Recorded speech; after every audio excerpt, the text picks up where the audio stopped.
Thank you and good evening. I'd like to welcome you all to the Wednesday, June 24th, 2020, the 6 p.m. meeting of the Zoning Board of Appeals of the City of Somerville.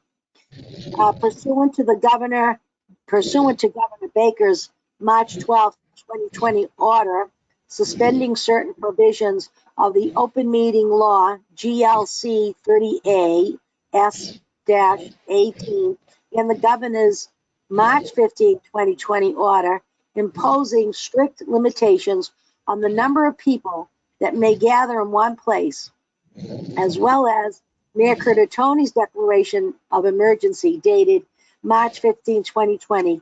This meeting of the Zoning Board of Appeals will be conducted via remote participation. We will have no audio recording available upon request. We will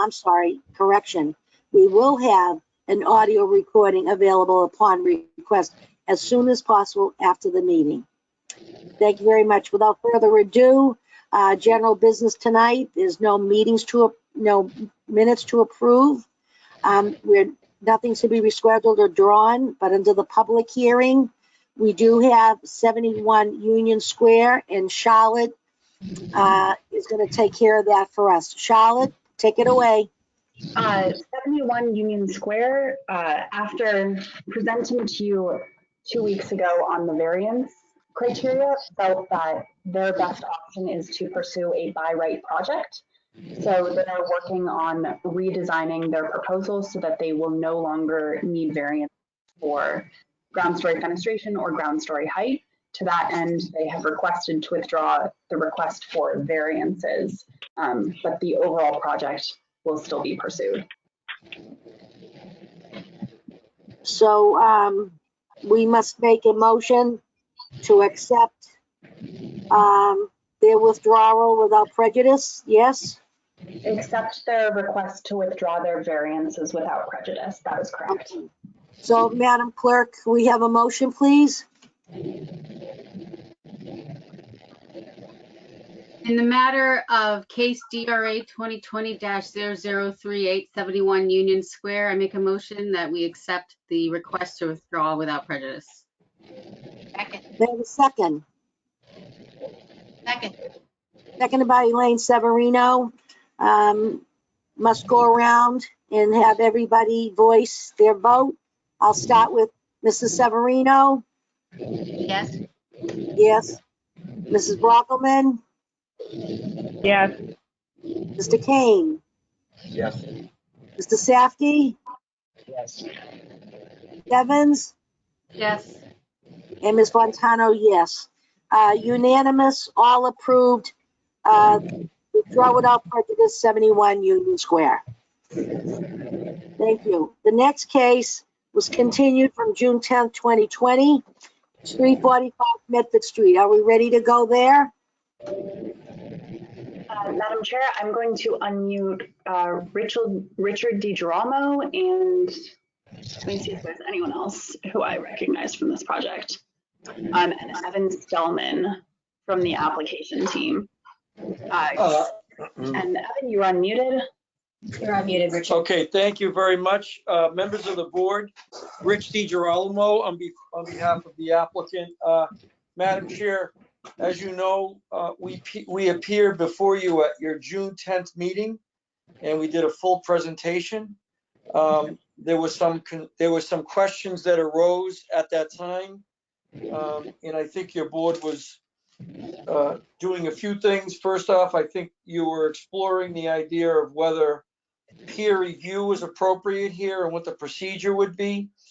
Secondly, there was some requests for pro formas on this project, which we have provided to your board through the planner, and hopefully you have that as part of your package. There are two pro forma scenarios that we presented.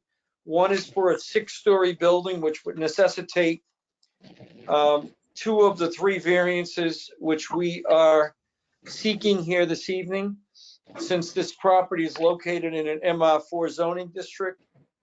The other scenario is a pro forma for a 4-story development, which would be allowed obviously under the MR4 designation. I think when your board reviews the materials submitted, hopefully you would agree that under the 6-story scenario, the net operating income and the return on investment shows a return of approximately 5.69%, which honestly, even at 6 stories is a tight project.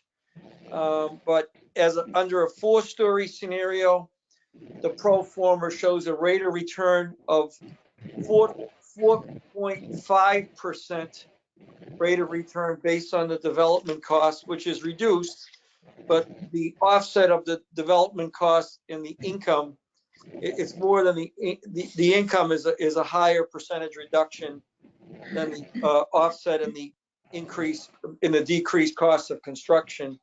So it would result in a 4.5% return on cost, which in today's marketplace makes this a very challenging, if not impossible, project to finance, because the rate of return is perceived to be too low from the standpoint of a lender who's going to take a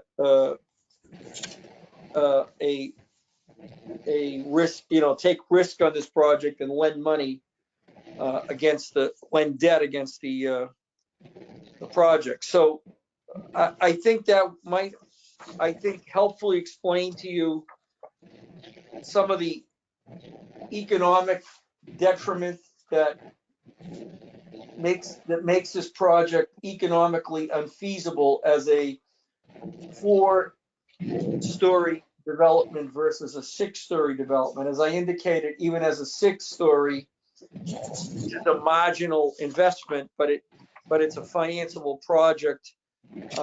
But as a 4-story, it really is not. And I know, I believe John Broderick, who is is part of the team from the market standpoint, the capital markets might be able to address you and shed further light on this pro forma that, for the edification of the board. Sure, I'd be happy to do that. I guess, and like he said, this is John Broderick. I work with Colliers in the capital markets department, and worked with this development team on a number of different projects. Looked at the pro forma both on the 4-story building as well as the 6-story building, and as indicated, there is a reduction in cost when you go from the 6-story building to the 4-story building. It's about a $4.1 million reduction in cost, which is about a 17% savings. When you look at the income, which is a direct reflection of the return on cost to the developer, that goes from $1.4 million to about $915,000, and that's a 35% reduction in income based on the reduced number of units due to the stories. When a developer is looking at a project, they're looking at, what can they do with this project versus where could they put their money and get a similar return. So, in the marketplace right now, you see developers buying well-stabilized, already completed projects of similar size, and they're getting, anywhere between 4.75 and 5.25 return on the investment. And they're not taking any of the development risk that is associated with, obviously starting from ground up. So if you start with the ground up, the developer is taking risk for construction. They're signing personally on a recourse construction loan. They're taking an environmental risk, and they're also taking overall market risk. In the events that we're seeing currently, those markets continue to change, and those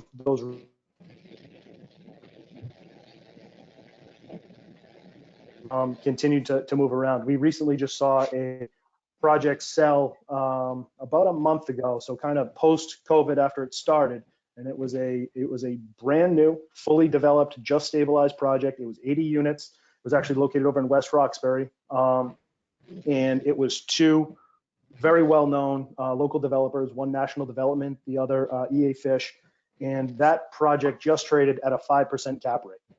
And that's a 5% return to the new buyer on a project that is already stabilized.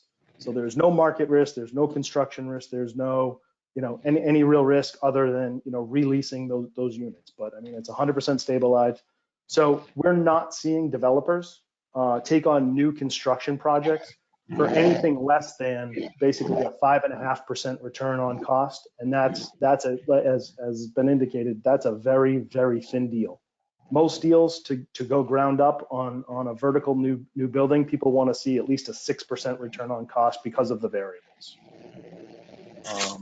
So, if you've got any specific questions on any of these things, we can certainly try and dive into them. Thank you. Mr. DiGeronimo? Anyone else from your team?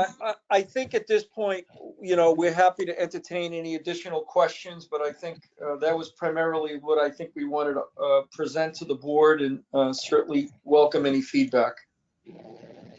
Okay. So I'd like to open it up to the board, and whoever would like some questions to elaborate on this. Did I not understand? This question's to Charlotte. Did not I understand that Miss Rebecca was going to weigh in on something tonight? Madam Chair, Rebecca Cooper is here. She finished a memo shortly before the meeting or a draft memo that she sent to you for review, or that I sent to you for review. If you have had a chance to read that over, or if you haven't, we are happy to pull it up on screen, have her talk about it, discuss anything. She is here to answer questions. The pleasure of the board, I think I'd like to have Rebecca do that if we may. I didn't get a chance to review it. I'd like to see it up in front of me and have her address it. It might help us understand also what Mr. Broderick is saying. Is that okay with everybody? Yes, thank you. Good evening, Rebecca. Good evening, Madam Chair. Charlotte, I think we lost her. There we go. I do want to apologize for the lateness of this memo submission. I will outline very quickly what this says here. We did a little bit of research on the question that the board had asked. It is indeed possible for us to take on planning peer review of the pro forma that the development team has submitted. Essentially, Right. what we need to do is we need official direction in the form of a vote. So this memo has been put together so that you can vote on it if you choose to do so this evening. And what would happen essentially is this memo directs staff to either utilize an existing fund or to establish a new fund so that we can take in funds in order to hire a third-party consultant. What would happen if you decide to do this is I've given a brief scope of work in this memo, just for staff, for you to take a look at. What would happen is that if you choose to vote to authorize us to do this, we would then create the account, reach out to identify a consultant, get an estimate for the services, have the applicant provide us with the funds to have that peer review completed, and then be able to proceed with that process. And I'm happy to answer any questions you may have. Okay, thank you. If 2 weeks ago, if I'm not mistaken, was it Danielle that was suggested the peer review? Was that you, Danielle? When we were talking about cost and stuff, who requested this? I don't recall. Basically, one thing that I would have said is if, I was given a pro forma, that's not my area of expertise to be able to evaluate that. So, I mean, if we were going to, make a decision based on whether it's an economic hardship, I would want a third party to evaluate those claims. I'm Sure. not qualified to make those claims, and I'm reluctant to take any claims from a developer at face value. All right, so let me put it out to the board. Raise your hand if you'd like to weigh in on this. Is this something we'd like to give permission, take a vote on, give permission to have Ms. Cooper look into this and get the third party opinion? Who's had experience with Drew? Yeah, no, I was just A little bit. gonna reiterate what Danielle said, which was we brought this up last week, that the financial hardship wasn't being explained to us. It was just being stated without giving us any evidence, of which we Yes. could actually weigh this against. So I think Melissa suggested we do a third-party review. I'm in support of doing that. Okay. And like Danielle, I'm not a financial expert. I don't do real estate analysis for a living, but I would like to understand, from a third party, someone that's a little bit more objective, why we should be granting this variance on the case of financial hardship, because there are also other factors that we need to consider with respect to the variances we're granting. Okay, thank you. I see Josh is shaking his head yes as well. Yeah, Madam Chair, I agree. And, as an architect, I've done some development. And so, the format that the applicant presented makes sense to me and looks reasonable. And I appreciate, them saying 2 weeks ago that we're an open book and then literally opening the books. I appreciate that good faith effort. Can you guys hear Josh all right? I can't. It's all done. I had a hard time hearing Josh. I'm gonna call in. Okay, thank you, Josh. I want to wait till Josh calls in, everybody. So what it looks like is Josh, Danielle, Drew, if I'm not mistaken, myself, Elaine and Ian, you can raise your hand if you're in agreement with everybody else, yes? So what, I can weigh in who's a that? little bit. Who's Me, Madam speaking? Chair. Please go ahead, Ann. We should view this in terms of process as well. This is a new zoning, and is this what we're going to do with future projects? Where is the line in which we say it seems like a reasonable variance versus doing a peer review? Because this is going to keep coming up, right, where the soil is contaminated. There's always a risk. Development is, it's speculation. It is a risky profession, and that's part of it. So, and we required for this project, it should be, does this become standard practice then for other projects that want to upzone because of similar reasons? It's not specific to this applicant in this group, but I think we ought to hold that question as well as a group, procedurally. Okay, well, that's also because I thought when we put in the new guidelines and we spoke about variances coming our way because the planning board will take care of the rest of the project. The idea of it coming to us so soon was to help the developer, the contractor, whomever, with their time and expense, because it's a variance, and this isn't like a waiver on another project we're looking at. This is something new. It's a variance. It's supposed to be coming to us early in the process. Unfortunately, we found out 2 weeks ago it was not. The applicant said he's been 2 years planning this and X amount of millions of dollars. But I'm wondering, as we go forward, is this going to be a procedure, and does it complicate things? And, you don't want to require something of someone and then other people know, but if it doesn't pertain to other people, why should we incur this every time something comes up? If that's what you're talking about, procedure, if you agree with what I'm saying. Yes, that's the question.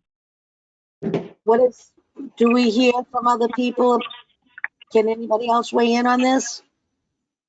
Yeah, I'll be happy to weigh in. I think it's also establishing a degree to what would trigger a financial review in our mind. They're asking to double the gross square footage of this project, to go from, what's allowable is a 4-story. They want to go to 6 stories. So that's not double, but that's a 50% increase in what's permitted right now.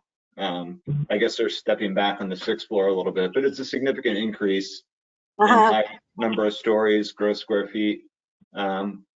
So there's, you know, I don't know if we need to establish a certain threshold to determine this, you know, how sort of extreme is the variance that's being asked, because here it's pretty significant.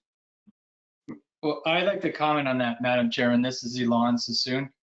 So if you actually took the building right up to the property line, it would become 49,000.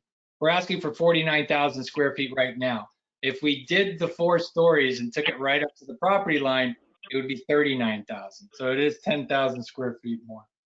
So it's 10,000. Okay, thanks for clarifying. Who's speaking? That was Elon Sassoon. Everybody who speaks, you have to identify yourself. So in that case, it's a 25% increase in gross floor area. Okay. Where's Josh? I'm here, Madam Chair. Yes, please go, Josh.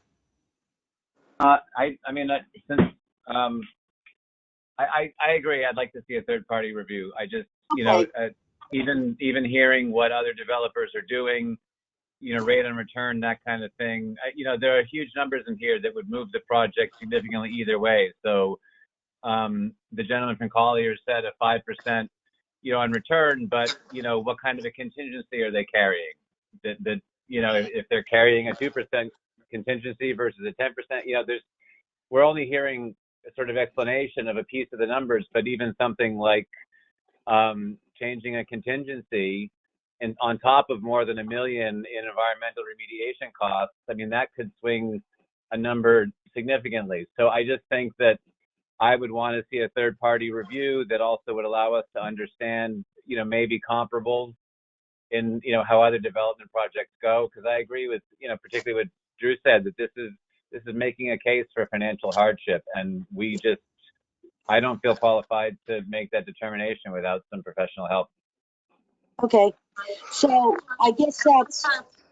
Madam Chair, it's Rich DiGirolamo. May I just state one point? Sure. I guess our only concern with peer review is that you know, we're almost into July, and I don't know how long it will take, but I suspect that it's going to take several weeks, if not longer. And we are under some pressure we're under contractual obligations with this site that terminate fairly quickly. So I maybe Rebecca could weigh in on what the anticipated timeline would be to get this done. Yes, thank you. Rebecca? Yes, Madam Chair, and this is Rebecca speaking.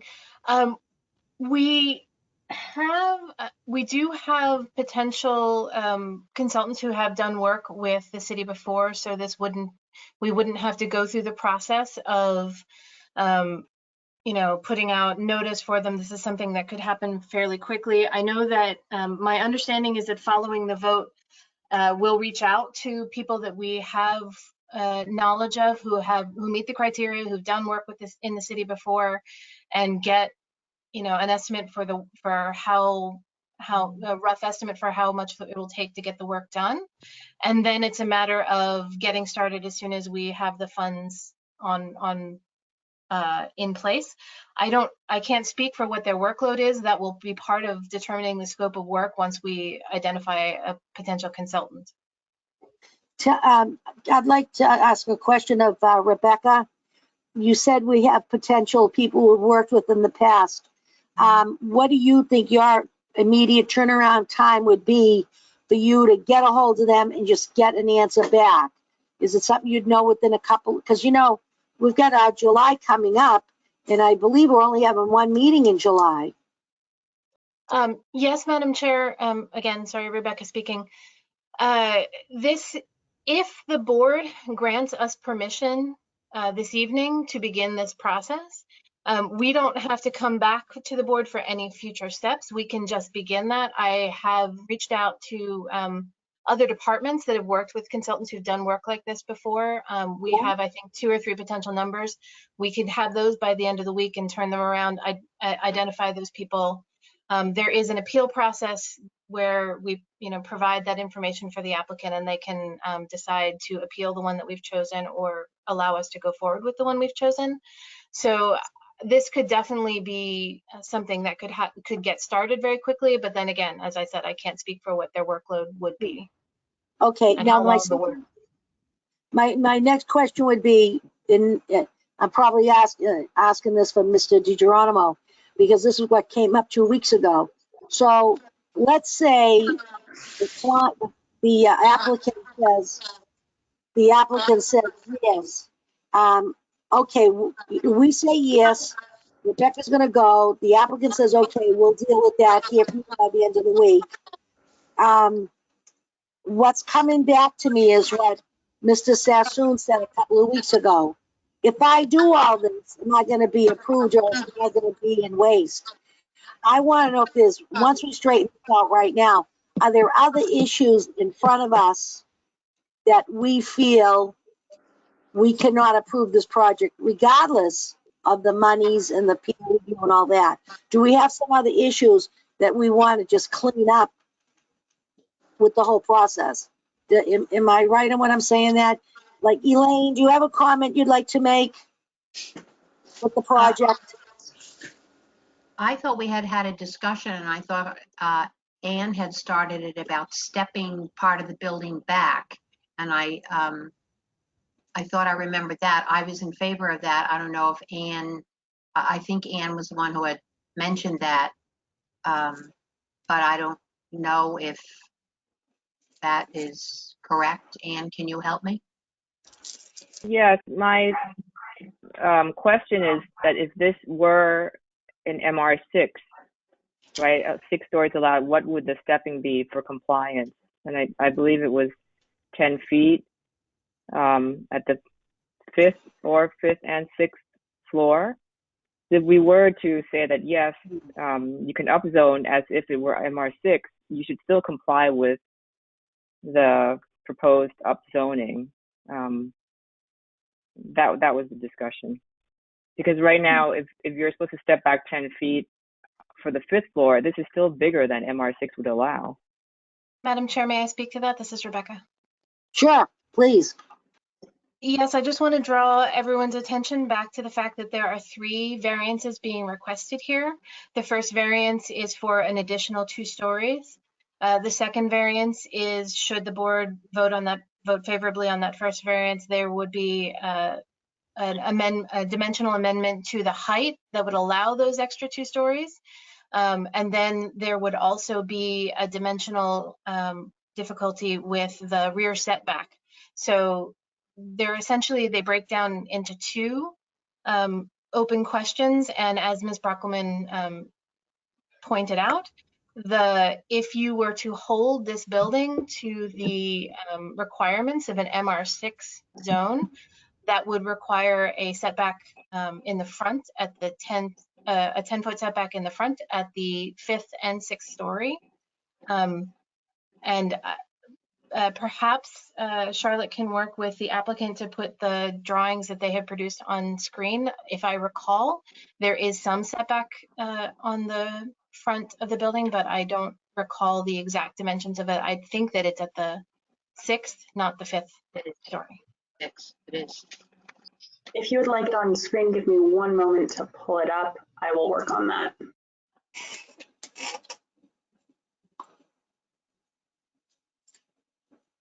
Rebecca, can you clarify? So step back at the 5th and then hold that line up to the 6th floor, or step back again?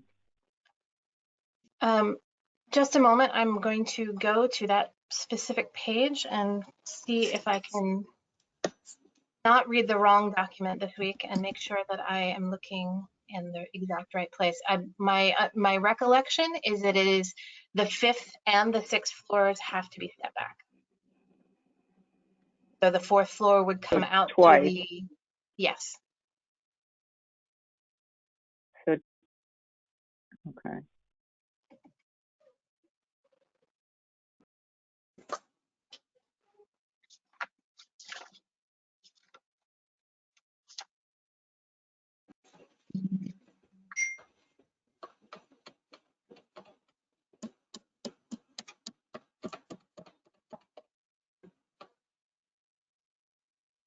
Madam Chair? Yes, Sorry, I have a question unless we're still in the process of looking at this drawing. I'm not sure. well, I think she's setting it up, so Oh, okay, I'm sorry. I thought it was this one that we were trying to look at. The It's on drawing the is screen. for reference. This is Charlotte speaking. The drawing is for reference. If you want me to change what page we're looking at, feel free to tell me and I will scroll around as requested. Ian, is this what you're looking at? Yes. I think Elaine Thank had you. a comment. Yeah, what is the setback on the 6th floor? Is that 10 feet presently? Hi, this is Evan from Costa Design. The current 6th floor is stepped back between 4.5 and 5.5 feet from the 5th floor. Okay, and as we can see, the 5th floor has no setback at all. So they both need 5 and 6, both need 10-foot setback to stay within MR6. Is that correct? Madam Chair, this is Rebecca speaking through you to Ms. Severino. That is correct. Okay, Thank thanks. you. Drew, you have something, you have a question? Yeah, just a comment for us to make, a comment that I'd like to make, and this goes back to something Danielle mentioned last week, is that we need to make 3 findings for each variance that's being asked. We've been talking about the financial hardship. We haven't necessarily dove into conversations about the soil conditions, and there's an entire report that has a conclusion. I have a question about one of those, but this is something Danielle brought up last week that I think we also need to address as we move along, which is without nullifying or substantially derogating from the intent and purpose of the MR4 district. And looking at this document, the first thing that's listed when you look at 4.2.3, the purpose, which is the MR4 district, is to permit the development of a multi-unit and mixed-use building that does not exceed 4 stories in height. So, Right. But that's like right off the bat, the first thing about the purpose of the zoning district is to not exceed 4 stories. And the first thing that's being asked of us is to exceed that by 2 stories. That's what's being asked of us in the findings. So I just want to call that out to kind of reemphasize Danielle's point that we need to take into consideration this third qualification of our findings with this project. And it's immediately derogating from the intent and purpose of the zoning district by allowing for 2 additional stories, you know, additional height, setbacks. So I just feel like right out of the gate, we're considering a project that's pretty significantly bigger than this brand new zoning district permits. Thank Madam you. Chair, may I just briefly address that? I think, though, that we would Is look this at that Mr. issue. Girolamo? It's Is Rich this you? DiGirolamo, I'm sorry. Okay, that's all right. We I can't see you. think we would address that issue in terms of how it is injurious to the neighborhood. And the greater density permitted by the 2 variances is in fact, 2 out of the 3 variances, in fact, is overwhelmingly supported by the neighborhood.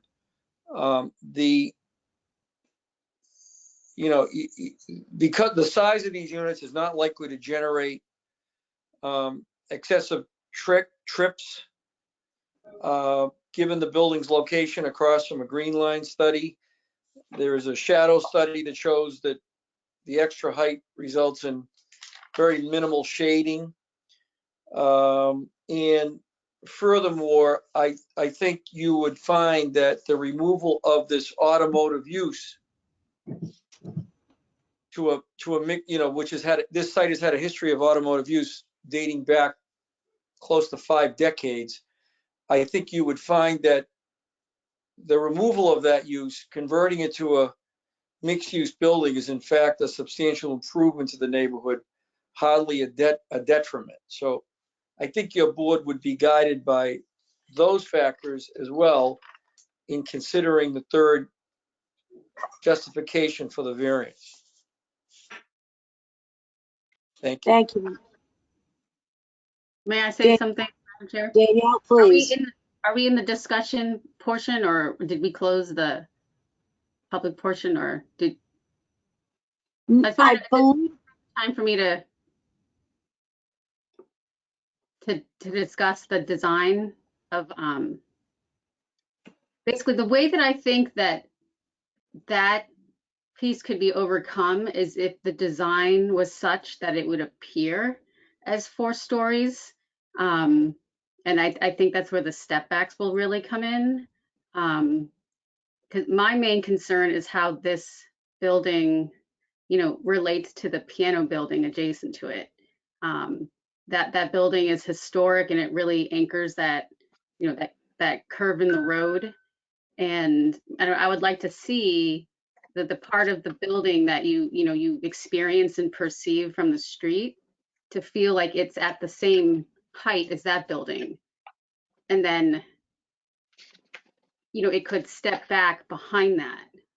So, you know, I feel like it could still be, you know, meeting that, not derogating from that purpose of 4-story buildings, if it could like feel and be experienced as a 4-story building. But I think the way that it's designed now, it doesn't. It feels really towering.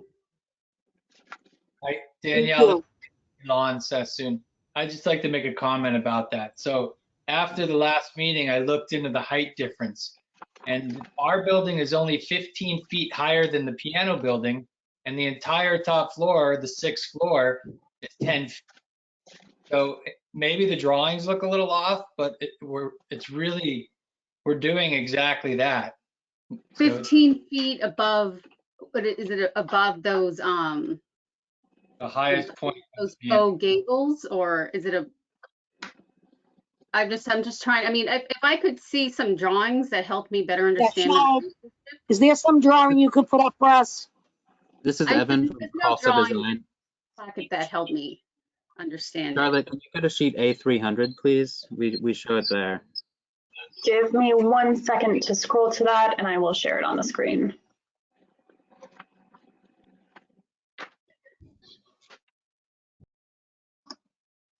That drawing doesn't help. The building is just kind of gray into the side and you can't really see it. And actually, it really does appear to tower over it. And that drawing does not help me. That makes me feel. What about AV-3? The computer's a little slow, so okay. A300. Would you like to see that or go to A? Can you repeat it, Ms. Bachman? AV-3, page 22 of the PDF. Okay, give me 1 minute. I have that on the screen.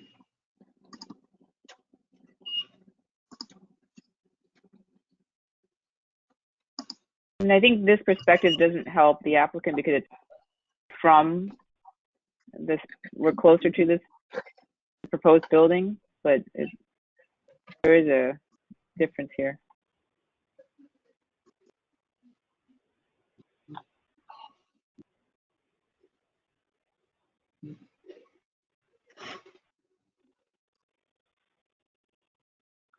Is that what you wanted to see, Danielle? I mean, I have the plans. I've seen them all. I mean, that doesn't help make the case that this feels like a story building, and it that the height and mass, you know, is an overpowering of the piano building. Anybody else have a comment about this? That's a beautiful building right there. Who's that? It's Elon. Who's speaking? It's Elon. All right. So, It's Elaine. I think I agree with Danielle. This doesn't help the case. It looks like the new building, Elon's building, just jumps out of the middle of nowhere. Does look, the way it's angled there, it looks so much higher than the piano building, and the poor houses to the left. I mean, those look like, I mean, they're minute. So this picture makes the new building look even bigger than it might even be. So it doesn't really help the case. Thank you. Ann? I'm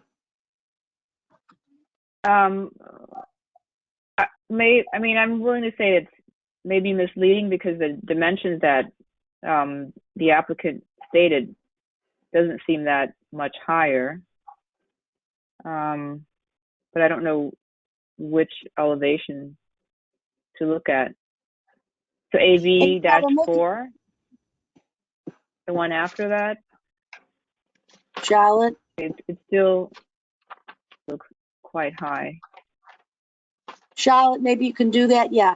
And there's no doubt about it, to Mr. Sassoon, it is a beautiful building, but is it the proper building for that spot? That's what we're talking about. We're talking about what it's beside historic building and also to the side residential buildings. So it's not that we're not saying the building's not a beautiful building. It's our job to decide whether or not to forego the zoning that's in place and allow something, even though a lot of the neighbors and stuff have come out as well as the council has come out. So let's move forward. Danielle, what do you say? You have something to say? I would like to see another drawing and, which includes the piano building for context with its dimensions. I mean, I just don't believe that it's only 15 feet taller than that. What, to the top of one of the pediments or to the top of the actual roof? Is there Evan there, the architect? I have a massing. This is Evan from Costa Design. I show the massing on AV1 as well. Again, it's still grayed out a little bit, but the top right view on that sheet.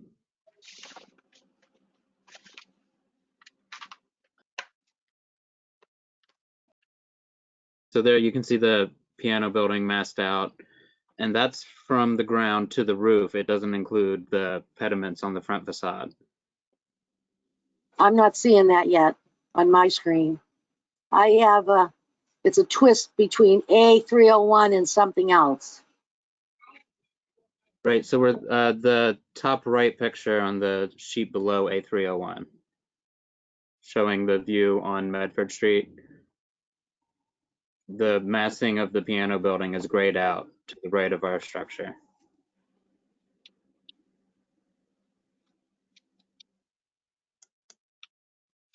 Well, okay, so we know what it looks like. Everybody's made their comments. Do we want to go ahead, and does the applicant want us to go ahead with the peer review and have Ms. Cooper take care of that? What's the pleasure of the board? And I still didn't get an answer. If we choose to do this for this project, are we bound to do it for every project that comes up that needs this type of approval? No, I say not. Madam Chair, it's Rebecca speaking. My understanding is that it is within the purview to ask for or not ask for information to support your decision. Okay. That answers my question. So to move along, is it the pleasure of the board to have get the peer review started and have Rebecca Cooper handle that at the administrative end in the office? And is that, if we vote on that, is that what the applicant wants to see? Are they in agreement with that? Hello? Yeah, Madam Chair, I guess, again, I think our only concern is the time that it's going to take to do this, and it may, in fact, put us out of contract. So I think if we knew that we could be before you in July, then I think probably that works. If we're not back before you in July, then I think it probably does not work. Because keeping in mind, Madam Chair, that we still need to go to the planning board after the, if and when the variances are granted. So here's my question to the agent. If we go away tonight with Ms. Cooper lining up the peer review, and she talks to you folks by the end of the week, let's just say, and you get something that you can live with, do you want to go forward and work towards the meeting we have in July, or are you going to withdraw without prejudice and we can handle that in July too? What's your No, pleasure? I think we would go forward and try to get back before your board in July. Okay, so we're saying we're going to go forward then. We can take a vote and we can get Ms. Cooper going on this and keep going on the project. Does the board feel the project is still alive and well? Elaine? And Elaine, what about, yes, what about the setbacks? Is that going to be a different design? Or are we going to see a different rendering of the building with some setbacks on more on 6 and some on 5? Or will that building just stay the same and we'll go ahead with the peer review?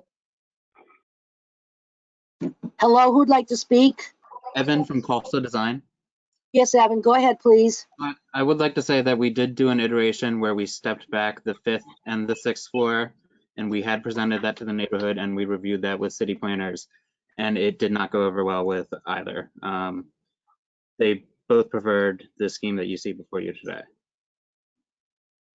And well, our pleasure right now is we're not happy with it. So where do we go from there? I mean, I don't mean to be blunt, but This is the board you're up against right now. I mean, it's nice to have neighborhood meetings and your counselor and all this stuff, everybody. But when you come to this, it's still, the recommendation was the 10 feet for the 5th and 6th floor. And we're looking, 3 of the people that I'm looking at right now are looking for the setback. So what do you want to do?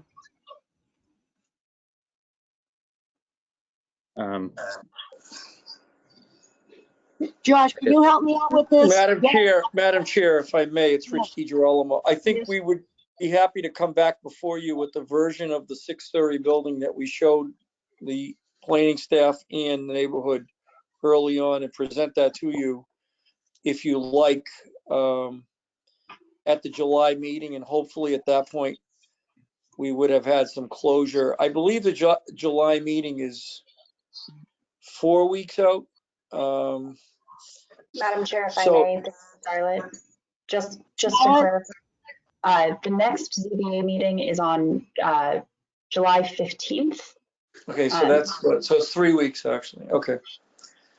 So I guess we would try to come back before you at that time, and hopefully with the, I know it would probably take a Herculean effort on the part of the third-party consultant, but if we could get that done and distributed and back before you at the July meeting, and then I think we're happy to show or share with you the setback plan that Evan spoke about, that he originally showed to staff and to the neighborhood, and present that to you at your July 15th meeting. Okay, and I would just like to say something, and if anyone else on the board wants to weigh in on this, I always say it's the pleasure of the board. We're dealing with new ordinances. And when we sat down with the powers to be and had some of our training and things explained to us, and I only say this for who's ever listening, and we've worked with this developer before and we've been very, very happy. We've worked with this attorney before and we're very, very happy, as well as the architectural company. You've got a winning team there, and we're not here to give you a hard time. I think last week we had a little, last meeting we had a little bump in the road, and we're coming back. It's very complicated. We realize you put out a lot of money. We realize you've invested a couple of years. But when you're going to keep coming up, anybody with these variances, you've got to justify them. And we've got that key, the 3 steps that we have to verify and authenticate. And this board has taken this responsibility very seriously. So without boring you or without further ado, I would love for us to go forward with good attitudes and come back with what the message we're trying to give you. We want to work with you. But right now, we're all in the effect that this building is really towering the piano building. You've got to do some setbacks to maybe give it an optical illusion. And I'm sure the architectural firm that we have in front of us, who has been here a long time, has talent there that can work on this. We're fortunate we have two architects sitting on our board, and they're a very good firm. So you guys we have to work together on this, but we have to move forward. And like you're saying, we'd like to put this to bed by the middle of July. So if it's okay with Rebecca Cooper, yes, Susan? Elaine? We're talking about new renderings or optical illusions, perhaps different angles of the building, and to be shown some setbacks. I would like a hard copy. And I have hard copies of the other ones that I just keep looking at. I guess I got those a long time ago. So I would like to have a hard copy before we meet again in July. I'm sure Charlotte will work with the applicant on that. Yes, Charlotte? Madam Chair, I can work with the applicant on that. That will require that the applicant get me new plans relatively quickly so that I have time to deliver them. But I can coordinate with the applicant on exactly what those deadlines will be. Thank you.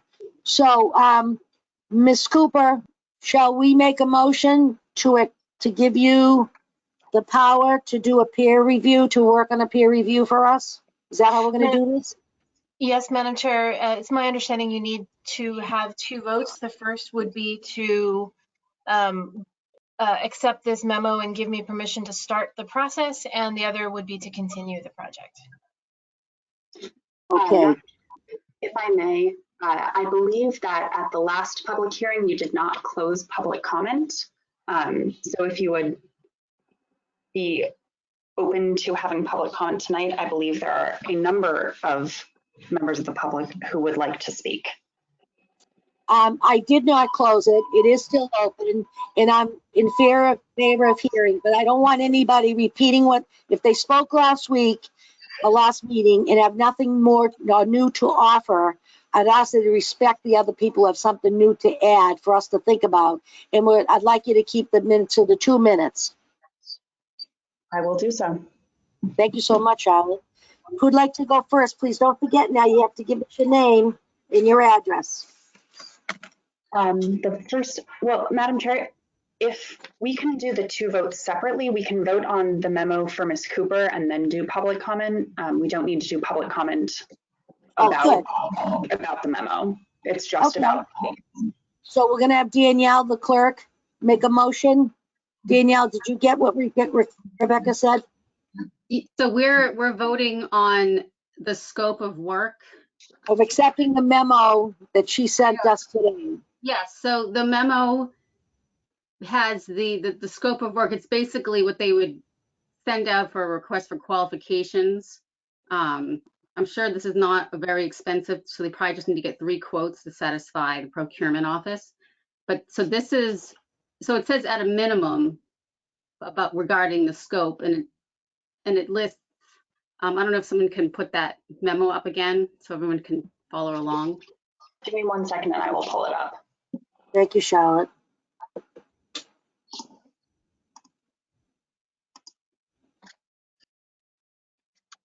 So I'm not sure that that's answering all the questions. Like, I also want to have an understanding about the reasonability of the purchase price for such a contaminated lot that requires all this work.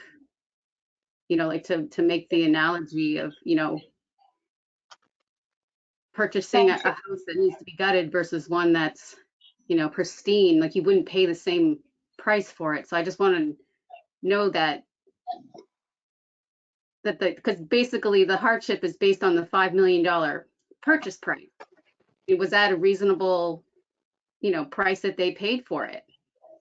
Because just because you overpaid for a property doesn't mean you're entitled to variances now. I mean, if it was a clean site, you know, would you pay a lot more?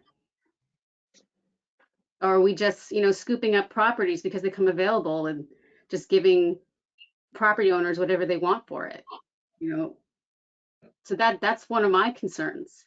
I want to know that what was paid is reasonable and, you know, based on this contamination that was known.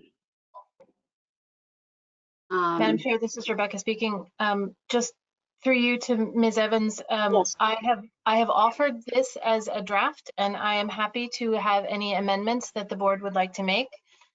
This memo should represent the board's request. So to the degree to which you want to either add something or take away something, please do that.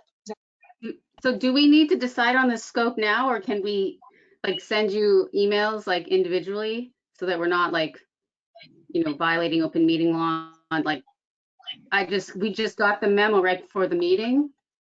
So, you know, I haven't had a lot of, you know, a long time to really digest it and figure out if it's asking all the questions we want, or can we just make a motion to direct staff to open up the 53G account for the peer review? Do we need to have the scope of work completely hammered out right now? Or can we think about it? And because it says at a minimum, I mean, I don't know that we need to have all these questions decided now. What do you think about that, Rebecca? Madam Chair, through you to the entire board, it is clear to me that we need the board's permission to open the account, and then we need the board's direction in order to be able to provide the correct scope of work to that consultant. So I don't know. I don't know what delays there might be involved in that. I'm absolutely happy to work in whatever way possible with the board in order to make sure that we craft a scope of work that makes sure to answer all the questions that the board is asking. It's I think one of the things we could do is split this into just a simple motion to Charlotte. I'm sorry, would you mind scrolling up just a tiny bit, please? Yeah, because I was just going to say that would be, we could vote on this, and if the board can definitely speak to or email Rebecca by tomorrow so she can like elaborate more on this memo that we got here today. You know what I'm saying, Rebecca? Yes, Madam Chair, Rebecca speaking. I think that the minimum that we need in a vote is to engage the third-party consultant, but in that case, you would have to craft a different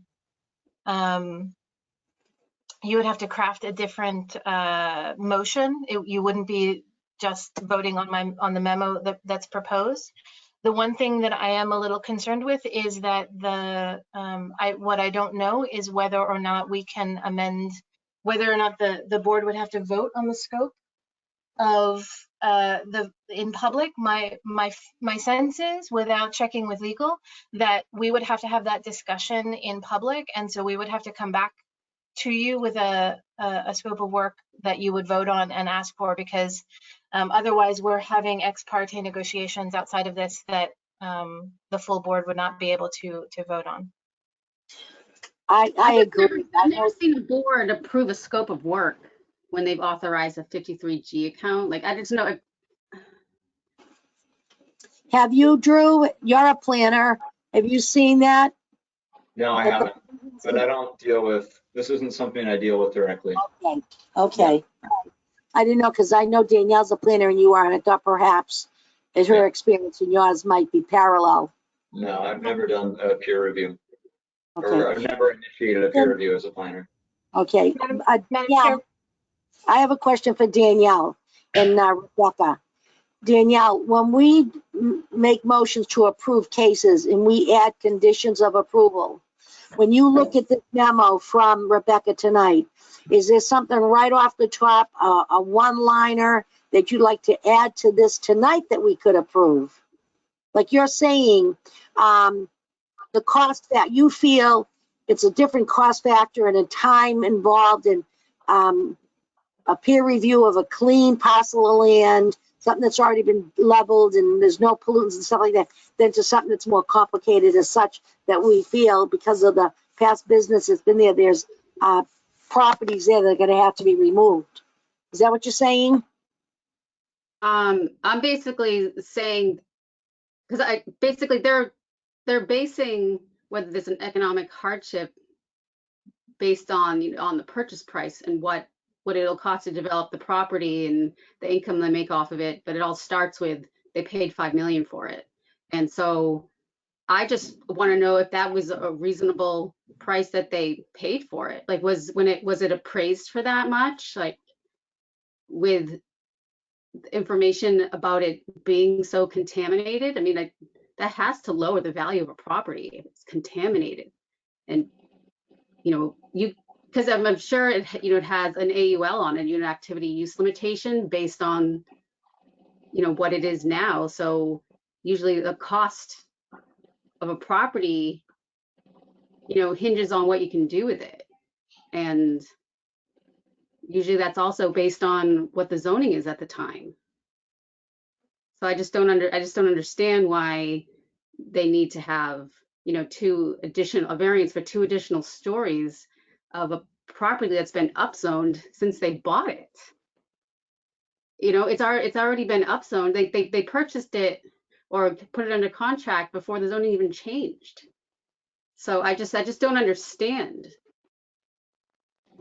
Thank you. Josh, do you have something to say? Give us some guidance from your perspective.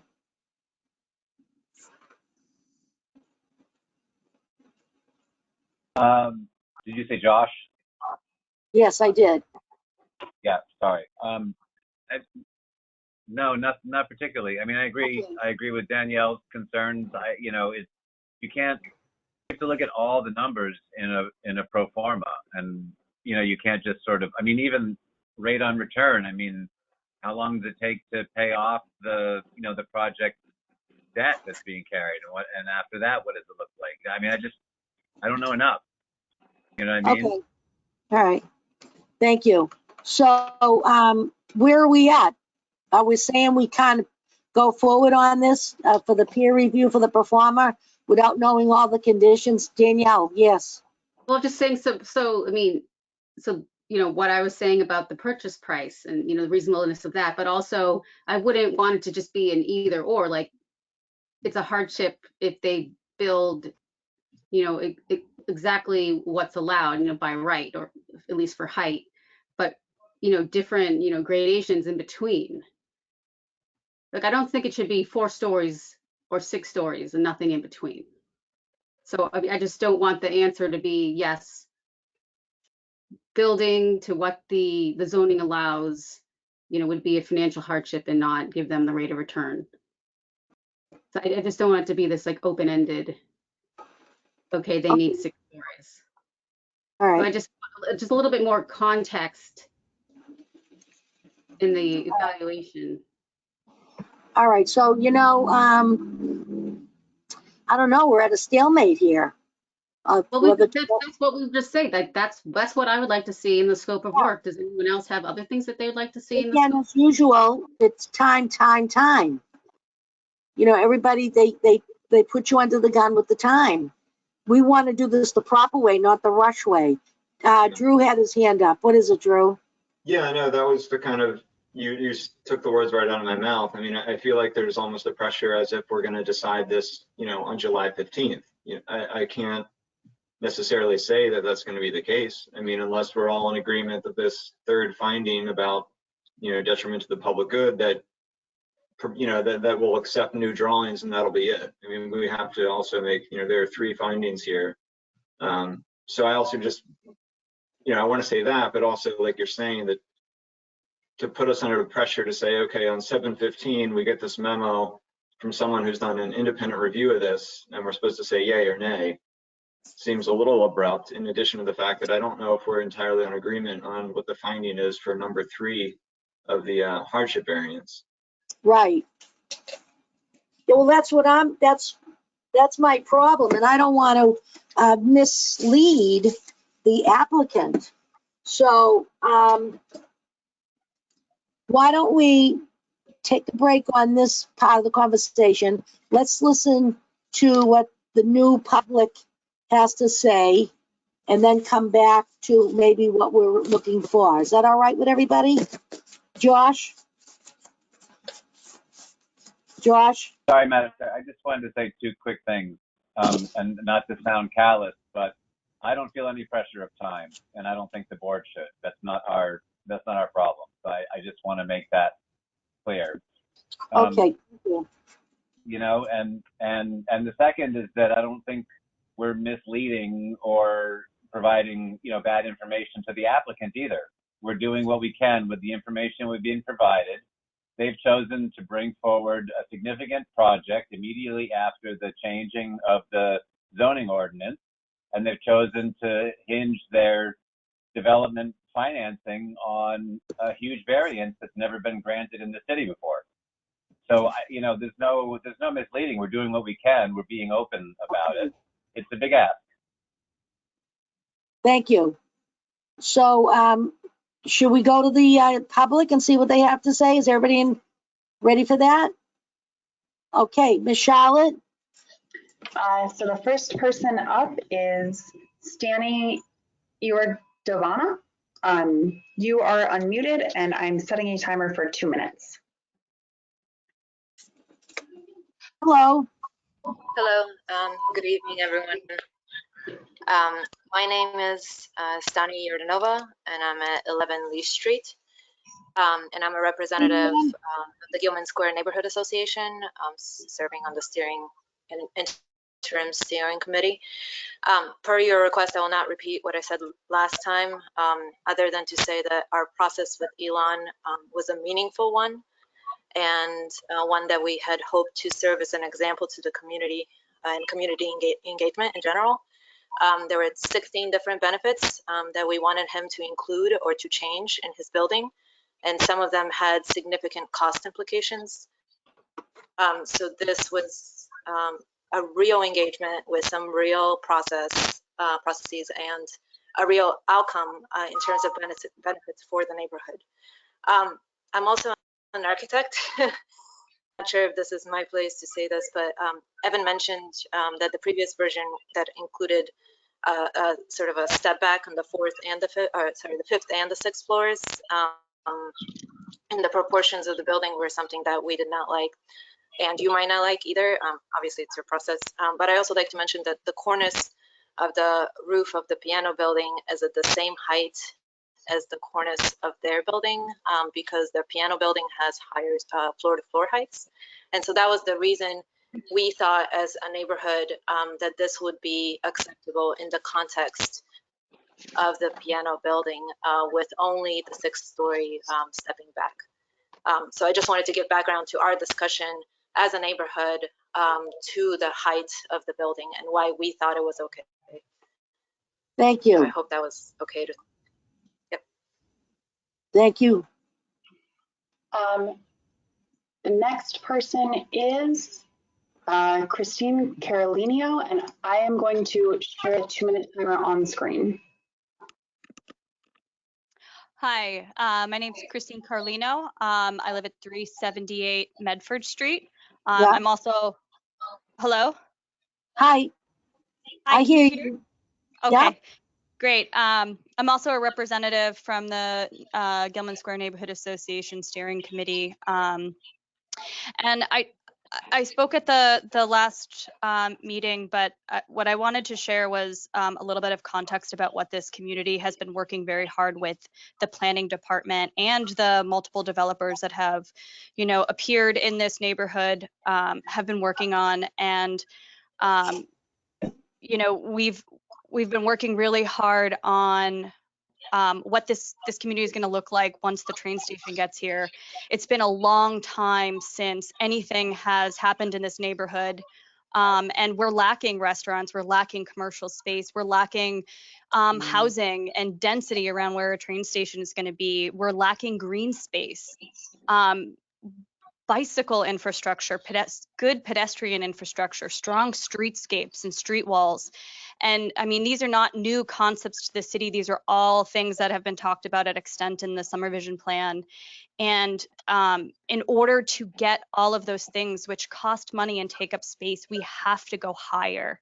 Otherwise, we're no better than the sprawl that is taking over, you know, American cities, and we can do better. We're a more progressive city than, you know, many other cities around here. And I think we really need to take that into consideration. And when you're talking about a community that hasn't had development in such a long time, one of these parcels has to go first.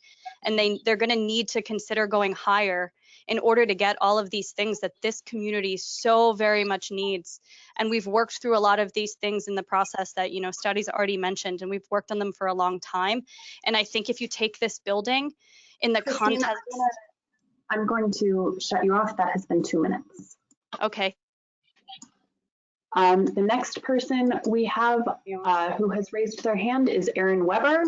Aaron, you are unmuted and you have 2 minutes. Hi, thank you very much. My name is Aaron Weber and I live at 32 Summit Avenue, just over the hill from Gilman Square. Once the new station opens, I'll be walking right past it every day to take the train to work. I'm also on the steering committee for Somerville YIMBY, and I'd like to speak in favor of this project for several reasons. We're facing a global climate crisis, and to address it, we need projects like this one that replace carbon-intensive transit infrastructure with transit-oriented homes and businesses. We're facing a regional housing crisis, and this project creates more homes to address that need.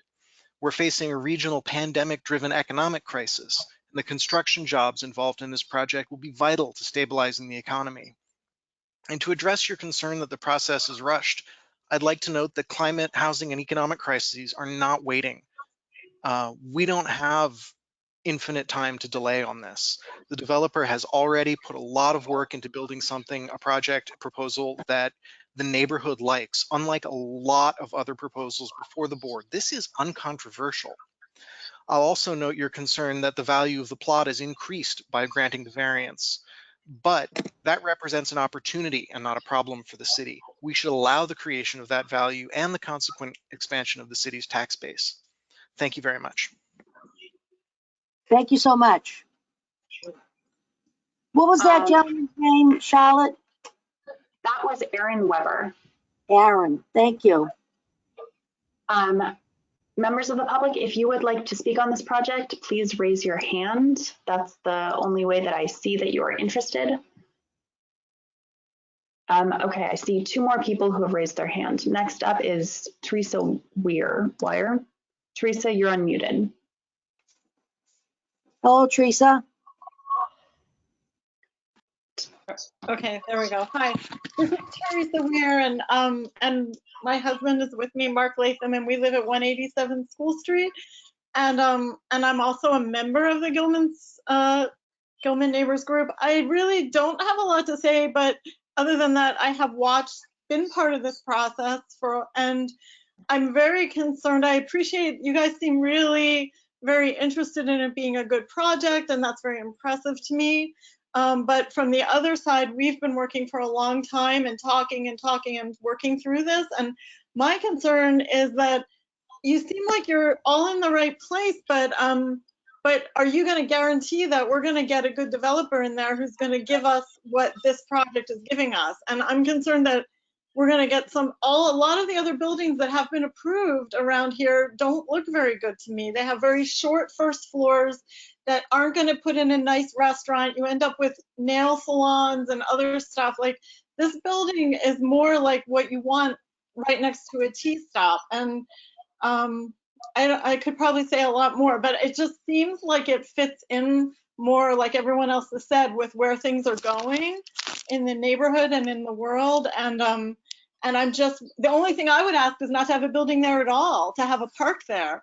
But I don't think that's going to happen. And so I feel like we need to not let the perfect be the enemy of the good, I guess. But I don't have anything else to say. Thank you. Thank you, Teresa. Next up is Tom Lamar. Tom, you're unmuted. Hi. Hello, Tom. Hello, Tom Lamar, 17 Cross Street, Unit 3. For the previous 7 years, I lived in Winter Hill, just outside Gilman Square, and for some of the time loosely followed this project. And I also served on the Summer Vision 2040 Steering Committee. I believe that sometimes there are difficult decisions regarding how, if a project meets Somerville's overall priorities or regional priorities, balancing those priorities against the immediate concerns of abutters and any disparate impact on the immediate neighborhood. I believe that this is not one of those projects. This is a project that both advances Somerville's goals by adding badly needed housing immediately near a train station, as well as delivering a restaurant and an environment that'll be much more pleasant than the gas station that is currently there. And I hope this project will be approved. Thank you. Thank you very much. Is there anyone else? I don't see anyone else raising their hand at this point in time. So I think it is Okay. up to you. Well, I thank everybody who has come out tonight and 2 weeks ago. You were all very eloquent speakers, and with your Gilman Square and your summer visions, and so we're dealing with. We understand and appreciate where you're coming from. So without further ado, for the board, should we move forward? I'm still going to keep the public portion open, only because of a couple of things that might come down in the next couple of weeks, in the next 3 weeks. So without further ado, let's readdress the approval of the peer review for the pro forma. So Miss Rebecca Cooper can move forward on a timely basis on this. How can we assist her that we can get this rolling? Madam Chair, this is Rebecca speaking. Yes, Rebecca. To the degree to which the board can be explicit about the questions they would like the consultant to answer, I can reframe the scope of work around that, and as long as the board is clear about the questions that they would like the consultant to address, we can adjust the scope, the details of the scope of work to meet that. And I believe that would be sufficient if you vote to allow it, and then if you vote to allow us to seek a consultant to answer your specific questions, we'll work out the scope that's necessary to get those answers. I think that's something that we can all agree on, that we entrust that to you. I think you have a handle on what we're looking for. So if that's okay with the board, as well as our clerk, can we move forward with this and make a motion for a vote? Can she repeat that again? Is she looking for us to tell her what else we want in it?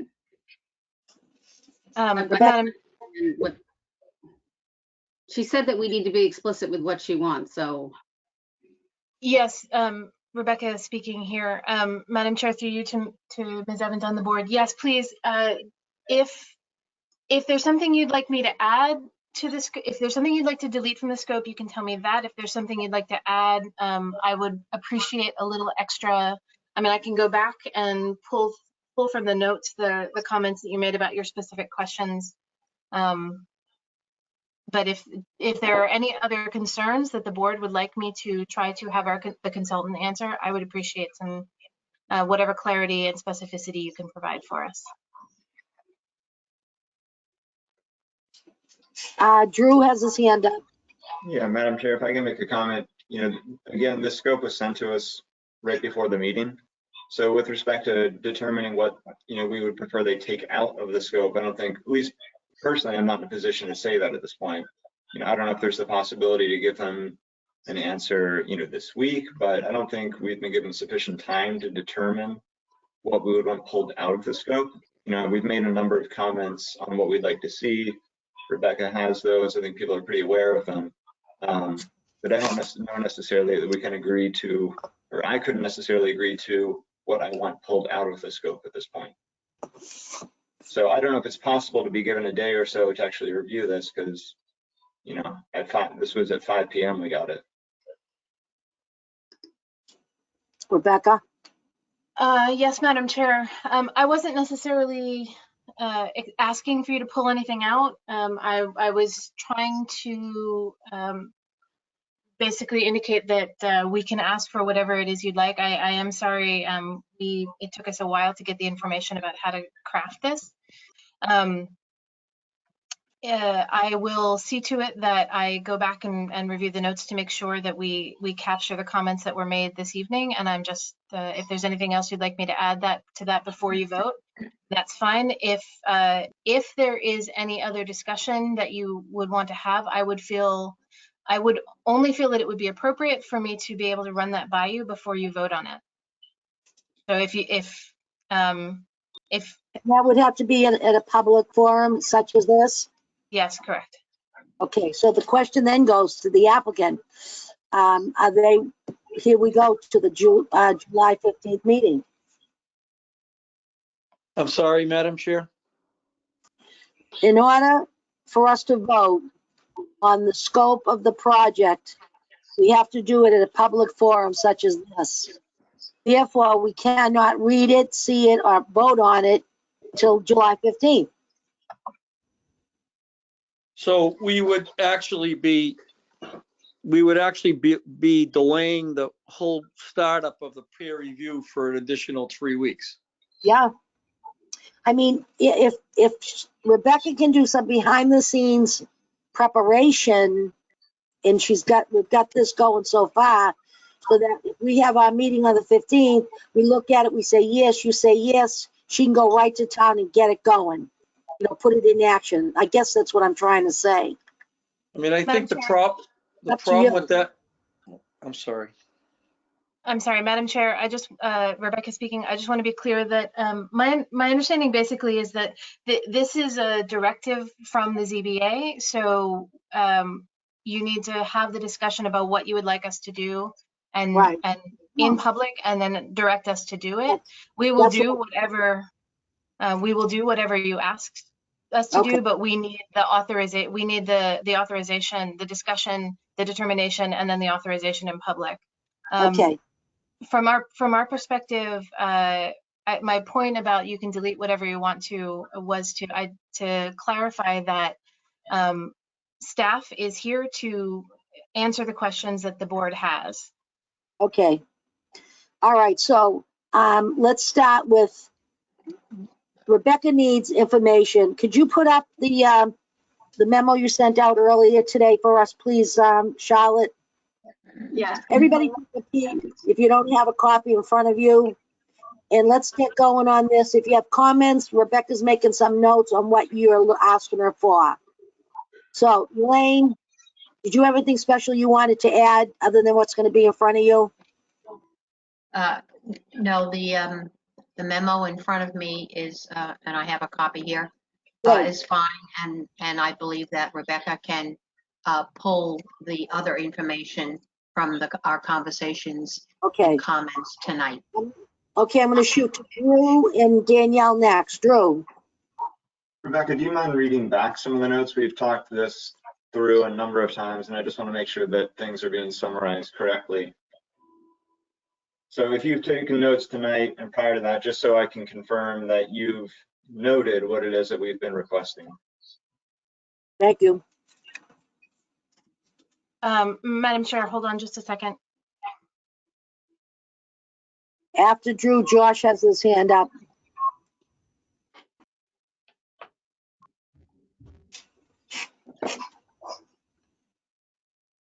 Madam Chair, I'm having a slight issue on this end.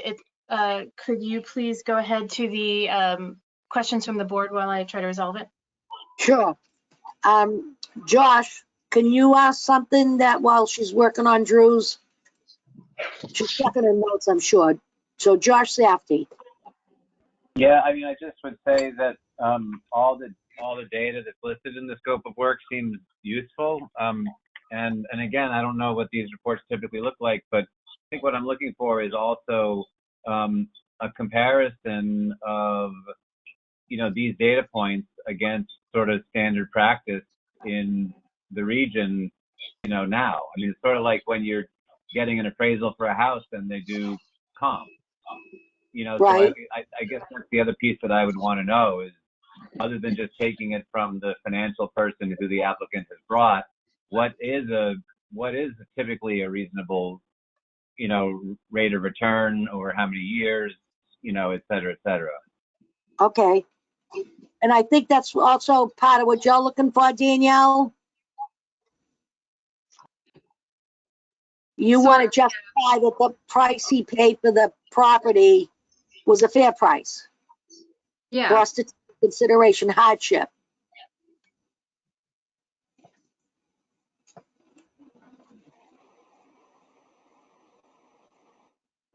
Next. I don't see anybody's hand. We're waiting on Rebecca, yes?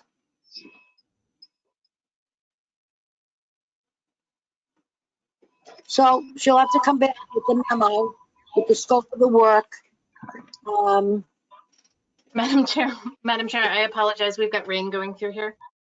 Sorry, it's Rebecca speaking. So from the look that I have in my notes, my understanding is that Ms. Evans is concerned with whether or not the purchase price that is being proposed for this project is reasonable. I would note that we will have to enable the consultant to work with the applicant to basically have access to all the necessary documentation in order to do that. I also have a note in here about providing feedback not just on whether an A or a B choice is appropriate, but whether there are a range of solutions that fall between the project as it's envisioned at 4 stories and the project as it's proposed, or the project as the zoning envisions it at 4 stories, and the project as it's proposed with all 3 variances, including the encroachment into the otherwise required setbacks is appropriate, or whether there are other mitigation steps that might be able to achieve what the board is looking for. Great. Am I correct in this? I think so. Do I have a show of hands that that's what we're looking for, everybody? Josh is saying yes. Danielle's good. Yes, yes. Ann, you okay with this? Annie Lane's fine. Beautiful. Thank you, Rebecca. We really appreciate you're on the hot seat tonight. I'm sorry to say, coming up. Thank you so much for the information. So you're going to go back, rewrite this, and we're going to meet on the 15th to vote on it. Is that what I understand? No, Madam Chair, Rebecca speaking. Based on this criteria, it is clear to me what the board is asking for, and I will just reiterate, really just take a moment to reiterate that it's the scope of work as it's laid out here, as well as the additional questions about the reasonableness of the purchase price and the assessment of a range of options options and strategies that are in addition to what has been proposed by the applicant. So basically granting the consultant's scope to provide a broad range of proposed solutions for how to mitigate the hardship that is being discussed here. So in saying that and stating that in public with all of us here, can we vote on that as it's presented tonight? Madam Chair, I apologize. I'm being reminded by Charlotte, who's doing diligent work in the background, and who's also reminded me that Ms. Evans had a question about the reasonable rate of return for a project of this type in the region. Okay. Everybody's nodding their heads, I see. Is everybody pleased with this? Can we take a vote? Yes, I see yeses. Danielle, you okay with this? Beautiful. Yep. So at this juncture, we have Danielle make a motion.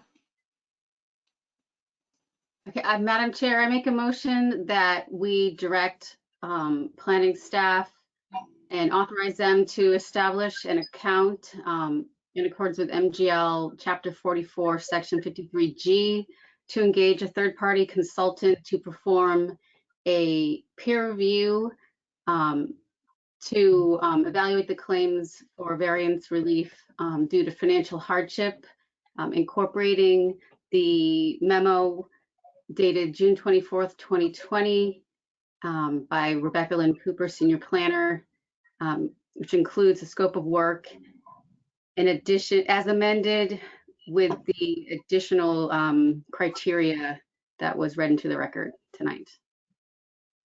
Excellent. Excellent, Danielle. May I have a second? Seconded by Elaine Severino.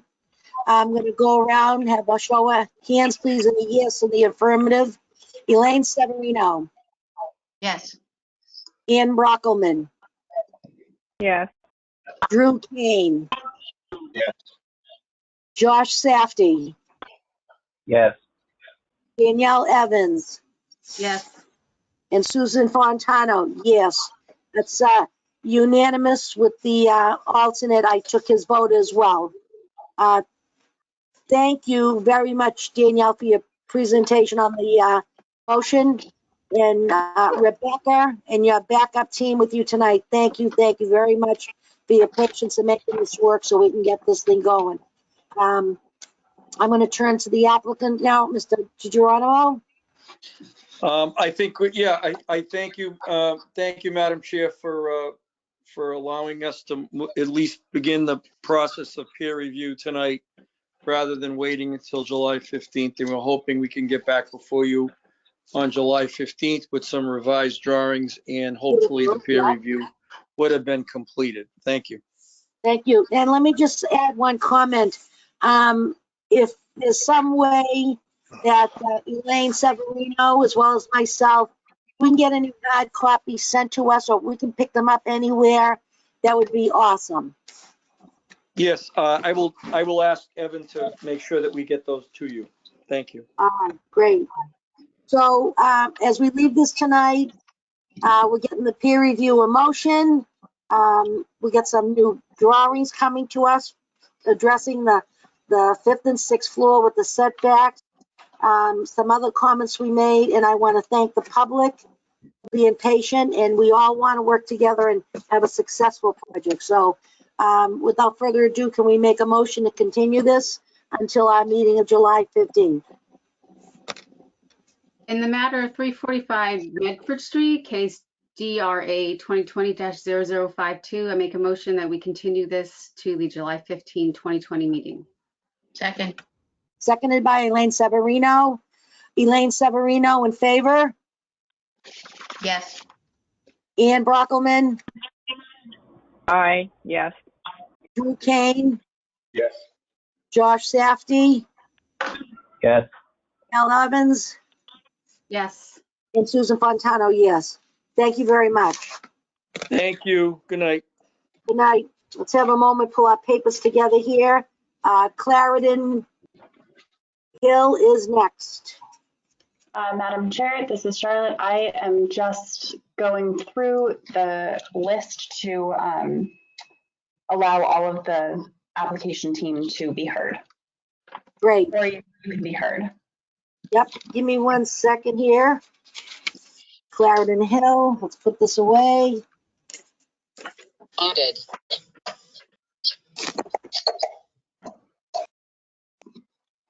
Charlotte, this is Corey. Nancy, if you can mute yourself, I think we're getting a lot of feedback. Charlotte, is that better? Yes, that is much better. I was looking for the button where I share my screen. Are you intending for me to do that this evening? Yes, give me 1 moment to give you that ability. Thank you. There you go. Okay, you made me a presenter, which means I think I want to show this screen. No one can see my screen.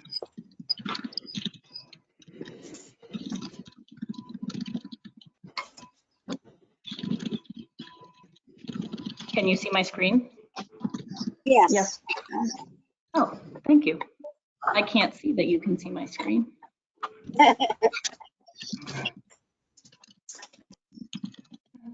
Full screen.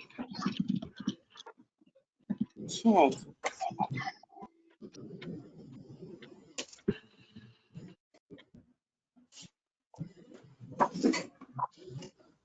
Okay, I'm ready. Is the board ready? Yes. Okay. So in the matter of 34 North Street, Clarendon Hill, 40B 2020-001, we're continuing since June 10th, 2020. Good evening. Good evening. This is Corey Meehan, resident of 6 Austin Street, Somerville. I'm here tonight representing preservation of affordable housing for the Clarendon Hill redevelopment project. I'm one of the co-developers for this project, and I'm joined on the phone by members of our team. Our team tonight on the phone, if you have any questions for them later, include Joe Macaluso from the Somerville Housing Authority, Greg Bielecki from Redgate Residential, Danny LeBlanc and Scott Heyman from Somerville Community Corporation. We are also joined tonight by Somerville Community Corporation's brand new CEO, Gonzalo Puibo. Who's that? Hello? His name is Gonzalo Puibo. Hello? You gotta Can you hear slow me down. okay? I can hear you, but you're speaking so fast and we're trying to get these names in place. So could you just slow down a little bit so we can capture everything properly? Yes. So who is the Did you new get- CEO of this SCC? Gonzalo Puibo. It's spelled Puigo. Thank you. My colleague Okay. John Springfield from POA, our design architects Nancy Ludwig and Kendra Hollowell, and our landscape architect Andrew Arball, our civil engineer and traffic engineer David Giangrande. I hope I'm going slow enough. Please raise your hand if I'm not. And our land use attorney Yari Sanchez from Goulston and Stores. Okay. Great, thank you. So tonight's presentation follows on our presentation from 2 weeks ago on June 10th. At that hearing, we presented the overall height and massing of our proposed plan. Tonight, we plan to focus on the bolded items shown here: building types, architecture, civic spaces, public realm. We'll also include a discussion of roads and sidewalks and parking and bike mobility. We'll take it as it goes and see how far we get. So don't be too nervous that we're gonna be here all night. Well, here's my question. Hello, Corey. Yes, Here's I my can hear you. question. Hello. Hello, can you hear me? I hear you. What I'd like to do tonight is, we know the scope. I want to know what changes are items that you addressed that we spoke about 2 weeks ago.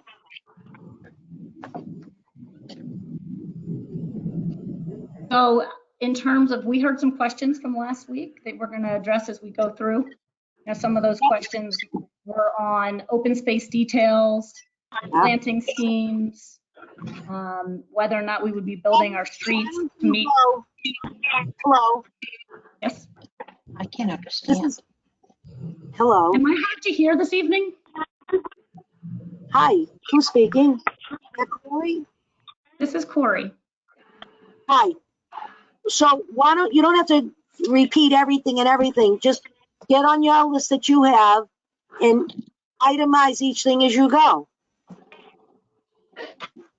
That sounds great. So I'll keep going then. Sure, yeah. So start, you said open space, you said height and massing. So what about the open space? So Madam Chair, I hope I am understanding your question. It sounds like you'd like me to describe the questions we intend to answer that we heard last meeting. Yes. Sure thing. So last meeting, we heard a number of questions, and I think some of them we will tackle tonight and some of them we won't. The ones that we intend to tackle this evening include a question we heard about the Algonquin pipeline. Yes. Some questions about the architectural details of our buildings. Some questions about the open space that we're proposing and the waivers requested there. Some questions about the plantings associated with our plan. There were some questions around whether or not our roads would meet Chapter 11 requirements. We will address that this evening. Well, let's address them. I don't want you to keep giving me lists. Then I think we really need to just move through the presentation. Okay, so, excuse me, can I have some order? Charlotte, what are we looking at? What's on our screen? So what is on your screen right now is their overview of the topics they're planning on discussing right now. I know it sounds like a lot of people are talking. I think some people's computers or phones are causing feedback.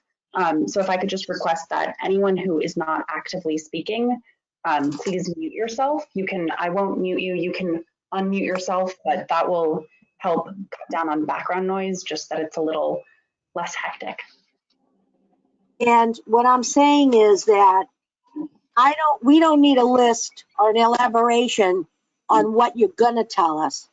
I want you just to take the checklist right in front of you and speak to each item. I'd respect that, and I think we could move along better. I think the project is magnificent. I think we did have some little issues we wanted to straighten out, and I understand we got some nice plans here. So could you just go forward with the new info and just do each item as we come to it? I think that would expedite. And I thank you for your patience. I don't mean to be disrespectful or cut you off. No problem. I just want to make sure I understand your question. I May see say a hand something, up. Madam Chair? Yes. I thought, okay, so just before we give the presentation, you give the presentation. So the first topic that's grayed out, that's what we went over last time, right? Yes. Is that correct? What is it? I'm looking at the topics. So I don't have a list. I don't have a list in front of me. There's nothing here. It's a blank page. Do you not see Corey's screen on the bottom? Nope. You don't see the screen. It says view the source, launch to go, blah, blah, blah.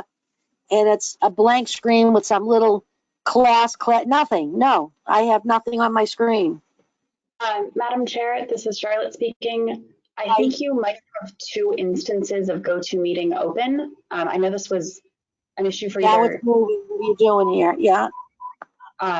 So if you can see yourself on screen, you should also be able to see a PDF presentation. I can't. I see no one.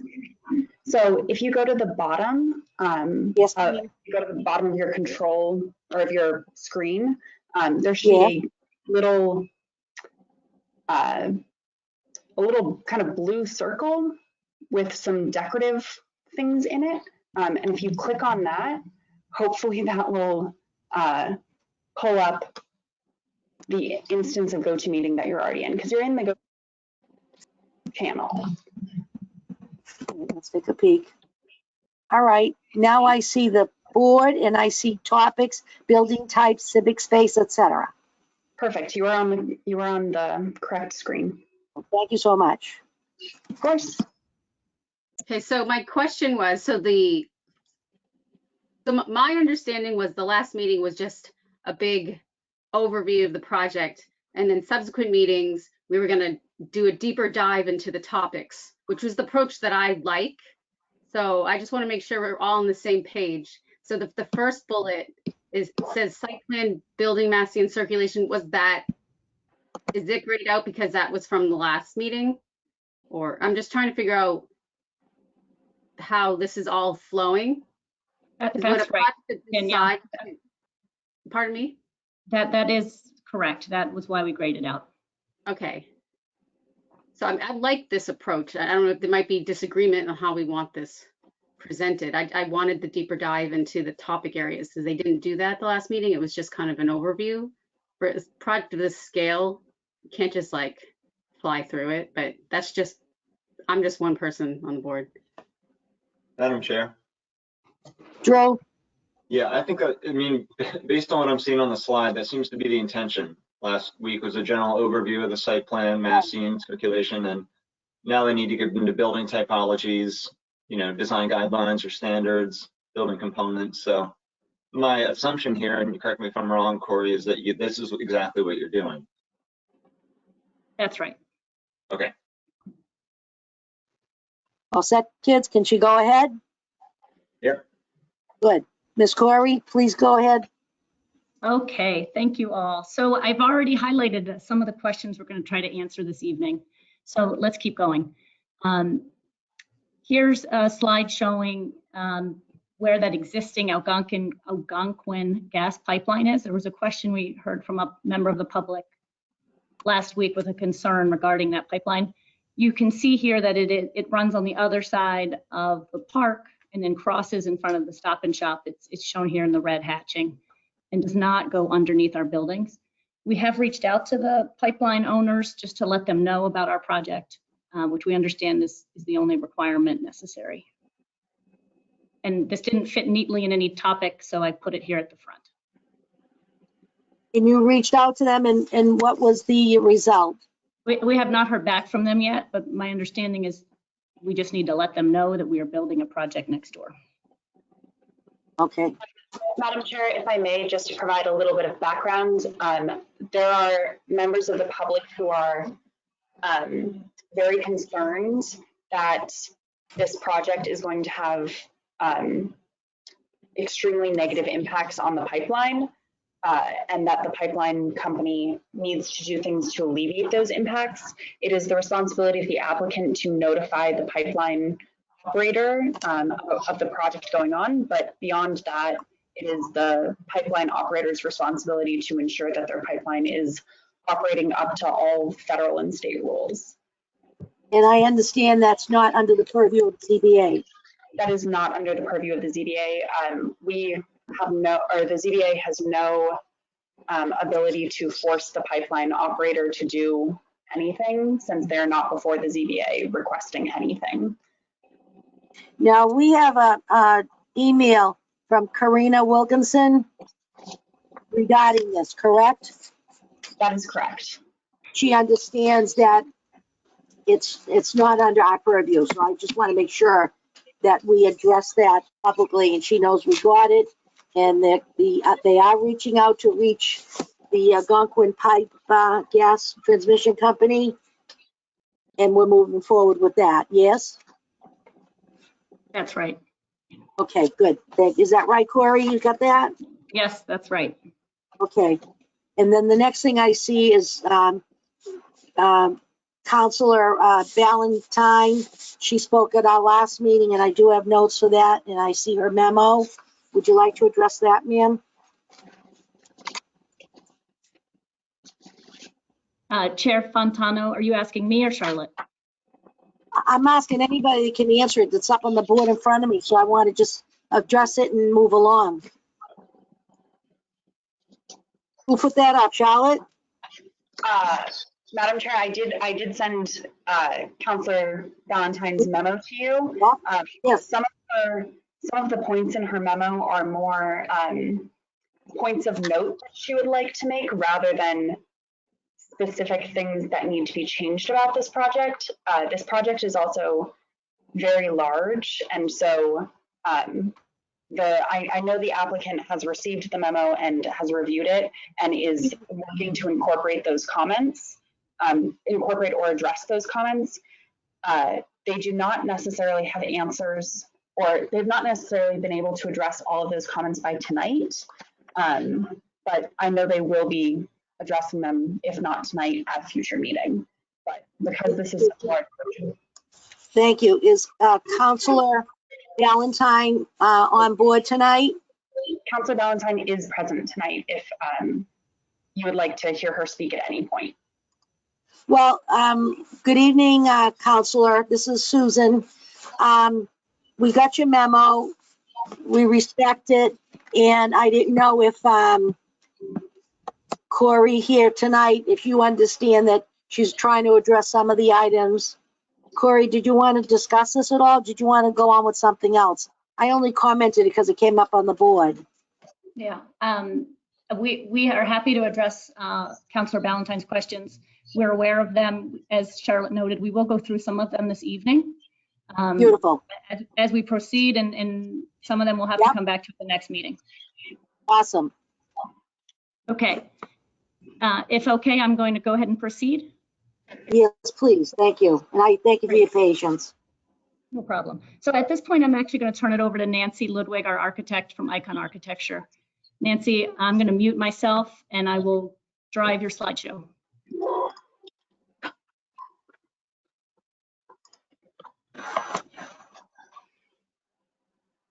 Nancy, apologies. I had you muted due to feedback. You are unmuted and can unmute yourself.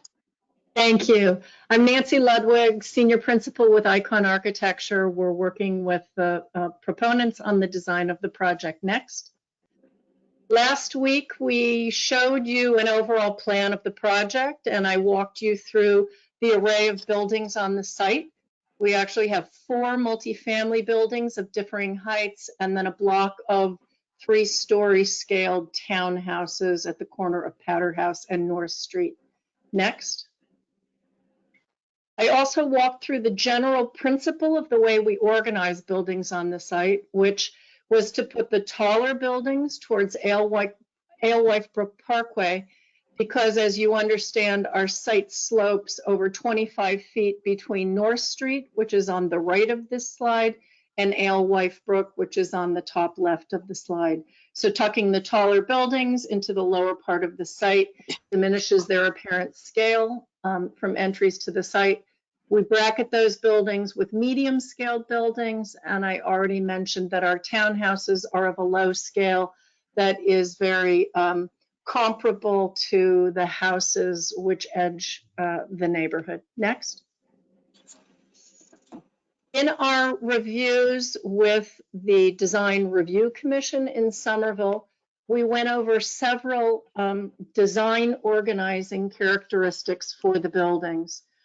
Because they are longer, taller, multifamily buildings, we've worked hard to actually express different volumes along their length and to also apply some patterning that suggests bays and steps in the facade. Here is just a very diagrammatic rendering of buildings D and E that sit along one edge of the park. And you see this idea about creating corner elements on the left along North Street Park, stepping down our new connector street that is the Hamilton connection, taking building E and allowing it to turn and actually bend along the street, creating a key entry point that you see in the yellow oval, as well as a stepped portion of the building along Alewife Brook where it steps down. Along the length of the street, you see the blue boxes that are illustrated here, which show a strong emphasis on our ground floor, where we've been able to locate community facilities, both for the residents of the project and a community room that can invite in the community, but a strong base that feels very inviting against our sidewalks and public realm. Next. A perspective looking at those buildings, you see these features and you see the slope of the Hamilton extension, a combination of materials and colors that really begin to break up the lengths of the buildings. You also see, as you look at the plans, the expression at the ends of the buildings that turns or extends a projected volume that coincides with the location of the primary entries to the building. Next.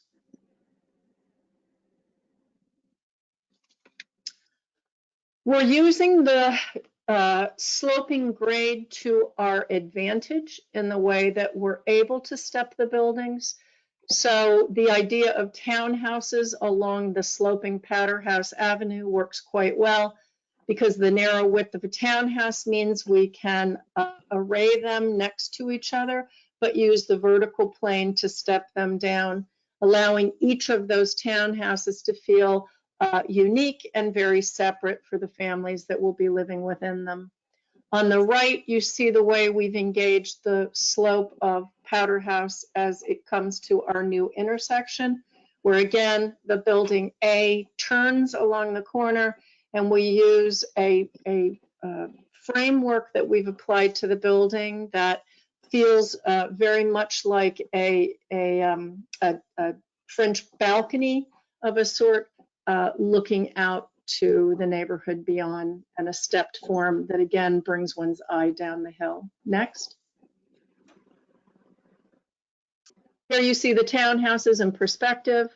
They both step in the vertical plane because they're stepping down the hill, But as you look at the plan on the right, you see that they step in the horizontal plane as well because of the curve of Powder House. So there's a very nice sense of individual stoops and entries along that edge of the site, and a deep setback for a landscape buffer. And each of those townhouses will have a private patio beyond with connecting paths. And we will talk more about that in the public realm section. Next. As I look at the plane of buildings A and B, which becomes the backdrop to our Central Park, you see the care that we've taken with the building to really extend it around what is a very uniquely shaped site. It's almost triangular. So if you look at the plans on the right-hand side, last week I told you that we had tucked parking underneath this building and it became really the full site. But when you see it at the first floor, Corey, if your arrow could go to the first floor and the blue area, you see, no, that's our top floor, come down. You see that, no, go back up. You see that we've organized the building and turned it around the edge of the site, creating two large courtyards. The one on the right, which becomes a view extension of our new street in front of the townhouses, and is a public courtyard that leads you to a stair that will bring you down to Alewife Brook Parkway, and a safe crossing. The courtyard on the left helps to alleviate the height of the building along Alewife Brook Parkway. And in the next slide, you see the notion that by turning the building around the site, we've created not a single long building, but a series of distinct volumes that stretch along Alewife Brook, and then some deeply recessed planes between those volumes to provide relief for the taller building edge. Next. The palette of materials that we're proposing is very residential and very natural. We're looking at applying different textures of siding, some wider, some narrower. We also have used a shiplap type wood look siding associated with our ground floor plane, and again, repeated in some of the bay elements. And then we'll be adding elements of a composite metal panel, both as edging and boundary to some of these stepping elements, as well as a metal material that will be along the top attic story of some of the taller buildings. Again, a very residential set of materials, but one that feels very natural as well. Next. So I just wanted to quickly walk you around the site. I did some of this last week. I've added a few perspectives. I'm up on North Street looking into the Hamilton Street extension, and so you begin to understand this concept of setting the bills into the drop-in landscape, so really that the horizontal view plane here relates to the 3- and 6-story mass that's up along North Street. Next. When I come across to Powder House and I look into the new street that will edge along the new townhouses that you see on the right of this perspective, and you see those individual entries, I'm now looking into that deep courtyard that's between buildings A and B, that pedestrians are invited to actually cross the site, come under a bridge-like form that connects the A and B buildings, and then come down either a lift or a staircase so that they can get to a new lighted crosswalk at the corner of Alewife Brook and Powder House. Next.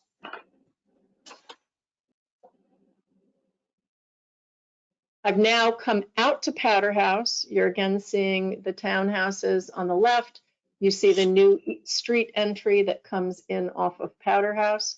You see the stepped lower building A on the right, stepping up to the taller building B, which really tucks into the site further. Next.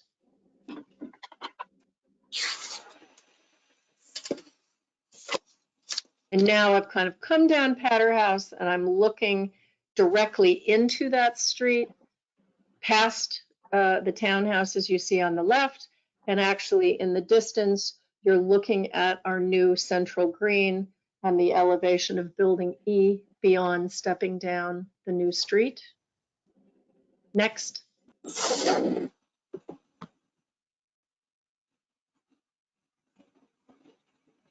And now I've come to that Powder House corner, looking at building A, turning the corner. Next.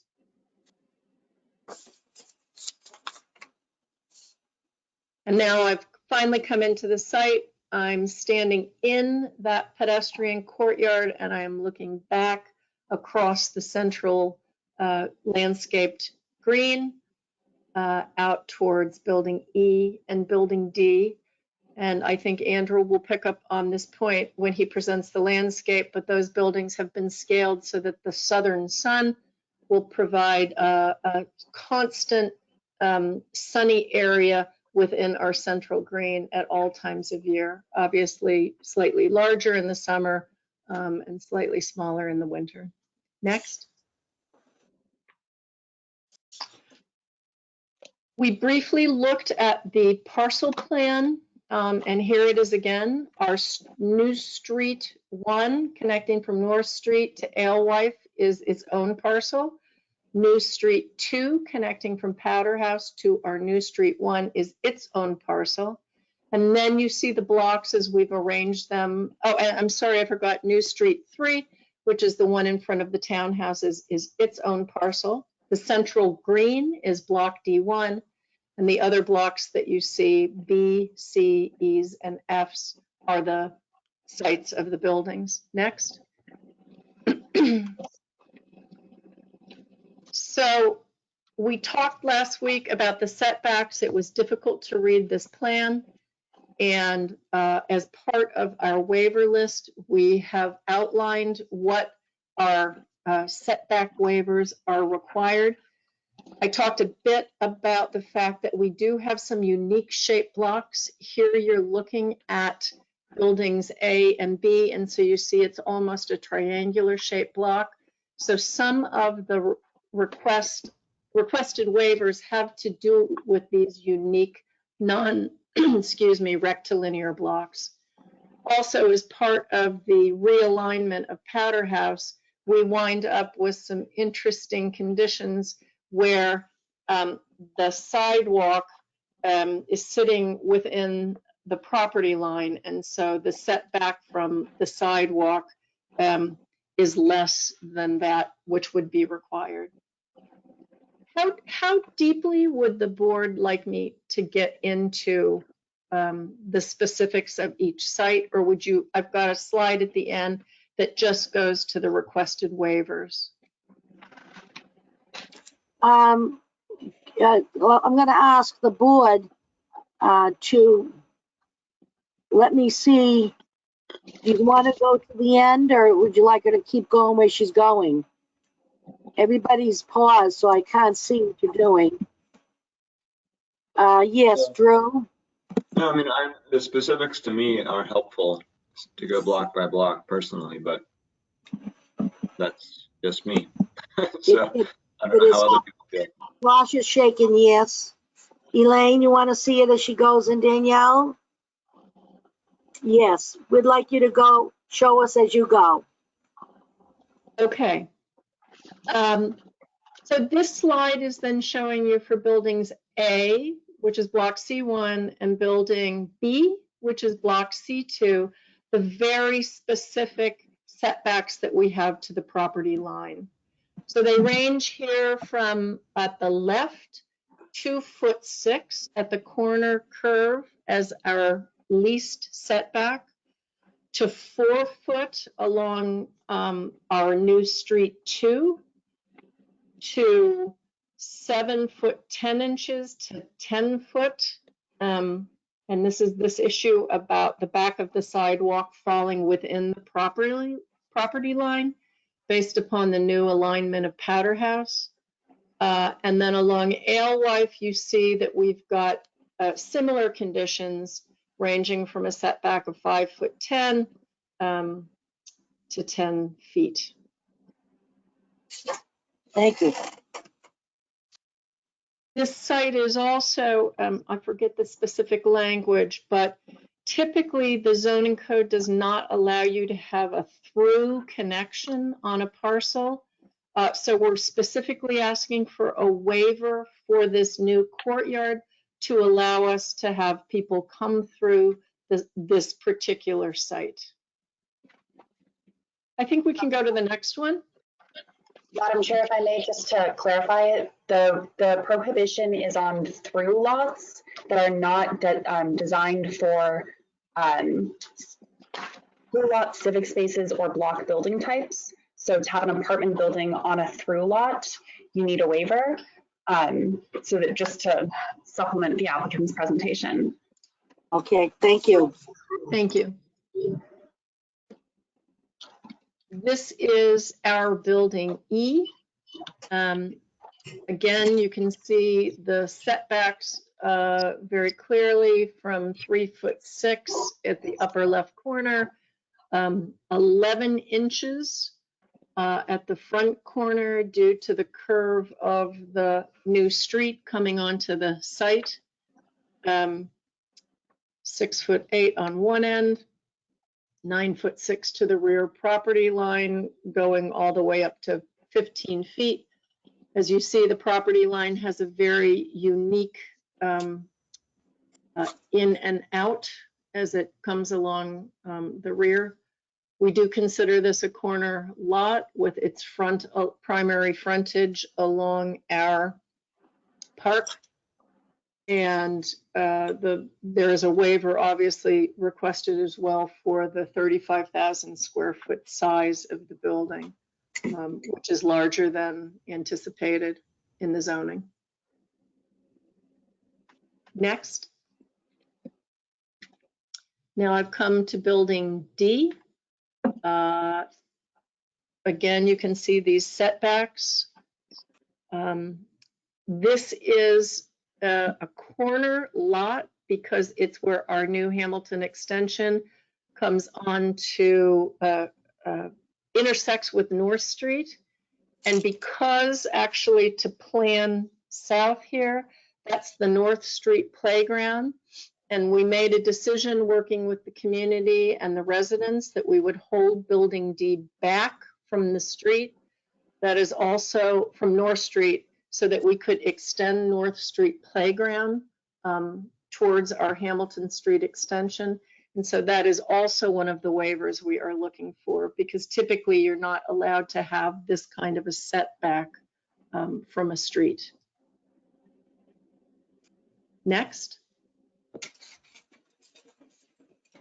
The townhouses have variable setbacks due to the way we've stepped the forms along the curve in Powder House. The waivers here have to do with also, I believe the zoning requires us that a townhouse be 20 feet wide, and our townhouses are just under 14 feet wide here. So that is also one of the waivers. Next. So let me start at the bottom here with number 17 that I just mentioned, which we talked about last week. I'm sorry. The requirement for a townhouse is 24 feet. We're proposing 13.8. Number 11, massing and height, which we spoke about last week, was maxed out at 4 stories, and we have discussed that building A and B, actually building B is 9 stories, A steps down to 7, building D is 7 stories, and building E is 9 stories. Relief waiver 8 has to do with the size of the floor plates, which I had just pointed out in the diagrams we went through. 7,000 square feet is defined as a maximum in the zoning, and of course our buildings, because our lots are a good bit bigger, exceed that 7,000 square feet. And the two new waivers I've talked about tonight are item 10, story height. I had pointed out in the elevations that we have a tall ground floor that incorporates community spaces within the base of the building. Those ground floors exceed what is the code maximum of 12 feet by a few inches. So we're looking for a waiver there. And items 9 and 18, the ground story elevation is by zoning required. Your first floor is expected to be lifted by a couple of feet, as is traditional in a city environment for housing. But we're seeking in all our buildings to make sure that our entrances are at grade for accessibility.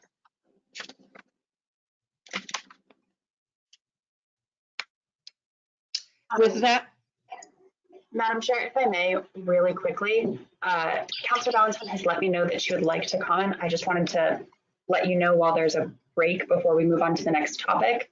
It is, as always, up to you when to open up for comment, but just wanted to put that out. You're saying that Mrs. Valentine wants to say something now? Yes, she has a point on, I believe, That's fine. I have one question before she starts. This slide we have, the zoning waivers requested, is that in our packet? No. So, Madam Chair, this is Charlotte. This specific slide is not in your packet, but there is a list of all of the waivers requested with a little bit more detail about what the waiver is requested from and what the waiver request exactly is in your packet. Page that is? Sorry, can you repeat that? What page is it? Bottom with the codes. Where would I find that? So in the most recent staff report, it would be on the last couple of pages. Each waiver item has a reference number just for easy reference, which is on the left-hand column of both this slide as well as that 8.5 by 11 document at the end of the staff report. Okay, thank you. Mrs. Valentine. Good evening, Chair and Honorable Committee. Thank you very much for letting me speak. I am bouncing between the public hearing on finance, which I sit, and this one. This is an important project, and just as we go through this, I want to say that the waiver request for the connection through buildings A and B is supported by the community and by myself. I will say the other waivers that the development team is asking for are technical, and in concept, everything that they have worked on has been supported by the community and has been supported by me. I just would like to highlight 2 points is that, you know, the project before you has gone through a few iterations. So it is my understanding that the ZBA is handling all of the detail, which some of this might have been worked out in other areas. So thank you for bearing with me on this 2 details or 3 details on this, buildings A and B and the buildings D and E. That originally this site was going to be 4 mid-sized buildings with townhouses. Because of financials, that has been changed to 3 almost 10-story buildings and townhouses. So a big concern of mine and a number of my constituents was the flow around the site. So this ability that the way this site integrates with the neighborhood does not become like a walled community.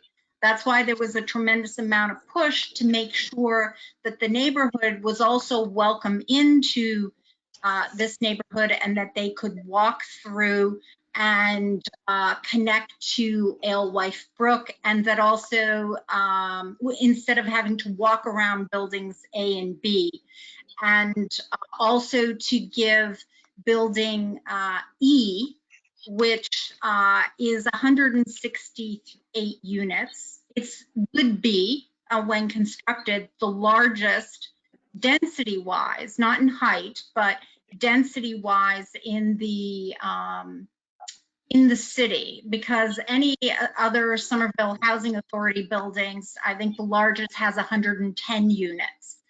Clarendon Hill, which is a tenant, Towers, which is a tenant-owned, has 130. So the concern is that what's the experience when you leave that building and try to go over to the common space? So they have, the development team has presented an idea that a Wooner, and I apologize if I misspoke that, but this idea that when you leave buildings D and E, that you are walking across at one level so that the road is at the same height as the sidewalks. So that in some ways, how do you want it, is the experience of living in a highly densely dense building with 168 units, you get downstairs, at least you're feeling a part of the park. So, and all the other waiver requests in terms of these buildings